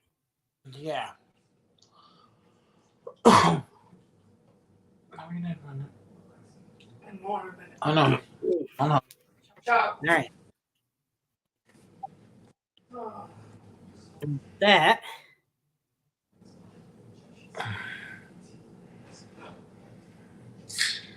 hey, thanks. That's pretty much it for those. I felt that was probably one of the best NXTs that they've had in quite some time, and it built up a lot towards Stand and Deliver and Roadblock, both. So Yeah, I feel like it was the best NXT. it was helpful. And you did forget about one promo. Apparently, the Kabuki Warriors are going over to NXT to face the women's champion and Freddy Krueger's daughter for the titles next week. Yes, they are. That should be interesting to have the Kabuki Warriors in NXT for one night only. I'm sure they'll retain, but that'll lead to a match at NXT Stand and Deliver as well. Yep, for the women's championship. Yep. Yep. So, like I said, that's pretty much it for that. We won't worry about doing a show this weekend because we only have one show to talk about. That'd be SmackDown. I don't know if you've got an idea of scheduling wise next weekend or not. No, not really. I don't have anything. Perhaps. I really don't have anything next week. I mean, I have a doctor's appointment tomorrow, but other than that, I'm good for next week. All right. Well, probably next week Saturday. One thing, speaking of NXT, did you see the video of R-Truth going up to Shawn Michaels' door and says, "Johnny Gargano, you could be the next Shawn Heartbreak Kid Shawn Michaels." And when they pan, he's talking to Shawn, and Shawn's looking at him like, "What the hell is wrong with you?" and shuts his door. I haven't watched the full video, but I did see that. Yes. And I got to say about William Regal's son, Charlie Dempsey. That kid has so much talent, that he can go on his own. And I would love to see his father manage him. Right? That would be great.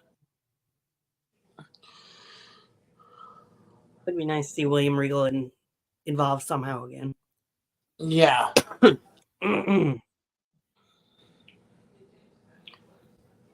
So, if we're looking at next week Saturday, I work 11 to 7, so we could try to go for 8 o'clock next week Saturday. Yeah, that's working.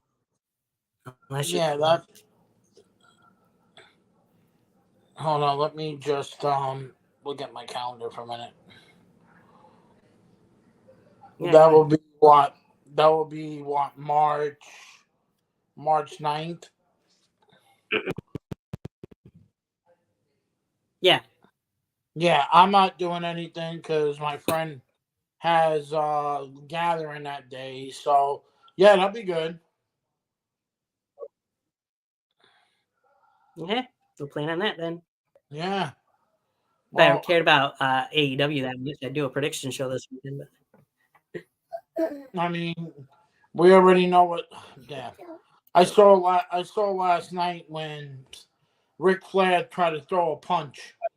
Like, stop. Yeah.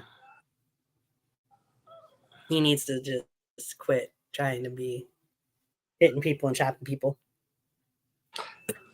The chop wasn't even that good. It was like, Right? Oh, speaking of Andrade, That. even speaking of Andrade, they actually brought up his wife. Do they? On Monday Night Raw. Oh yeah, he's married to the Queen. No, I guess I didn't catch that part. But they mentioned it. Yeah, but it's a good thing that they. Yeah, I got you.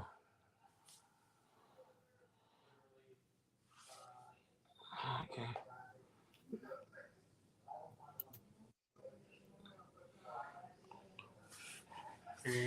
Right. Not quite yet. All right. Well, I'll look forward. Thank you for your week, and tomorrow SmackDown and all the next week's shows bring us, knowing that The Rock and Cody will be on this week's SmackDown and next week's SmackDown. See where things go for the and the entire storylines leading up to WrestleMania as we get closer and closer to the biggest WrestleMania of all time, WrestleMania 40. Yes, in Philadelphia.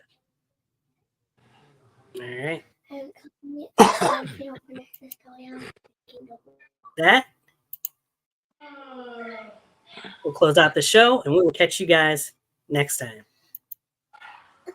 See you guys. Have a wonderful night.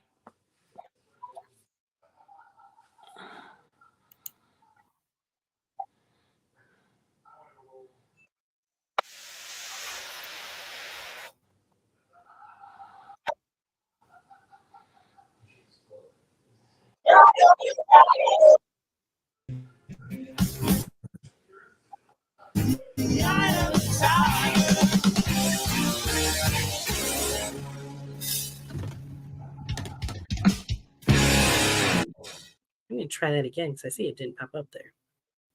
That's weird. Yeah, it did.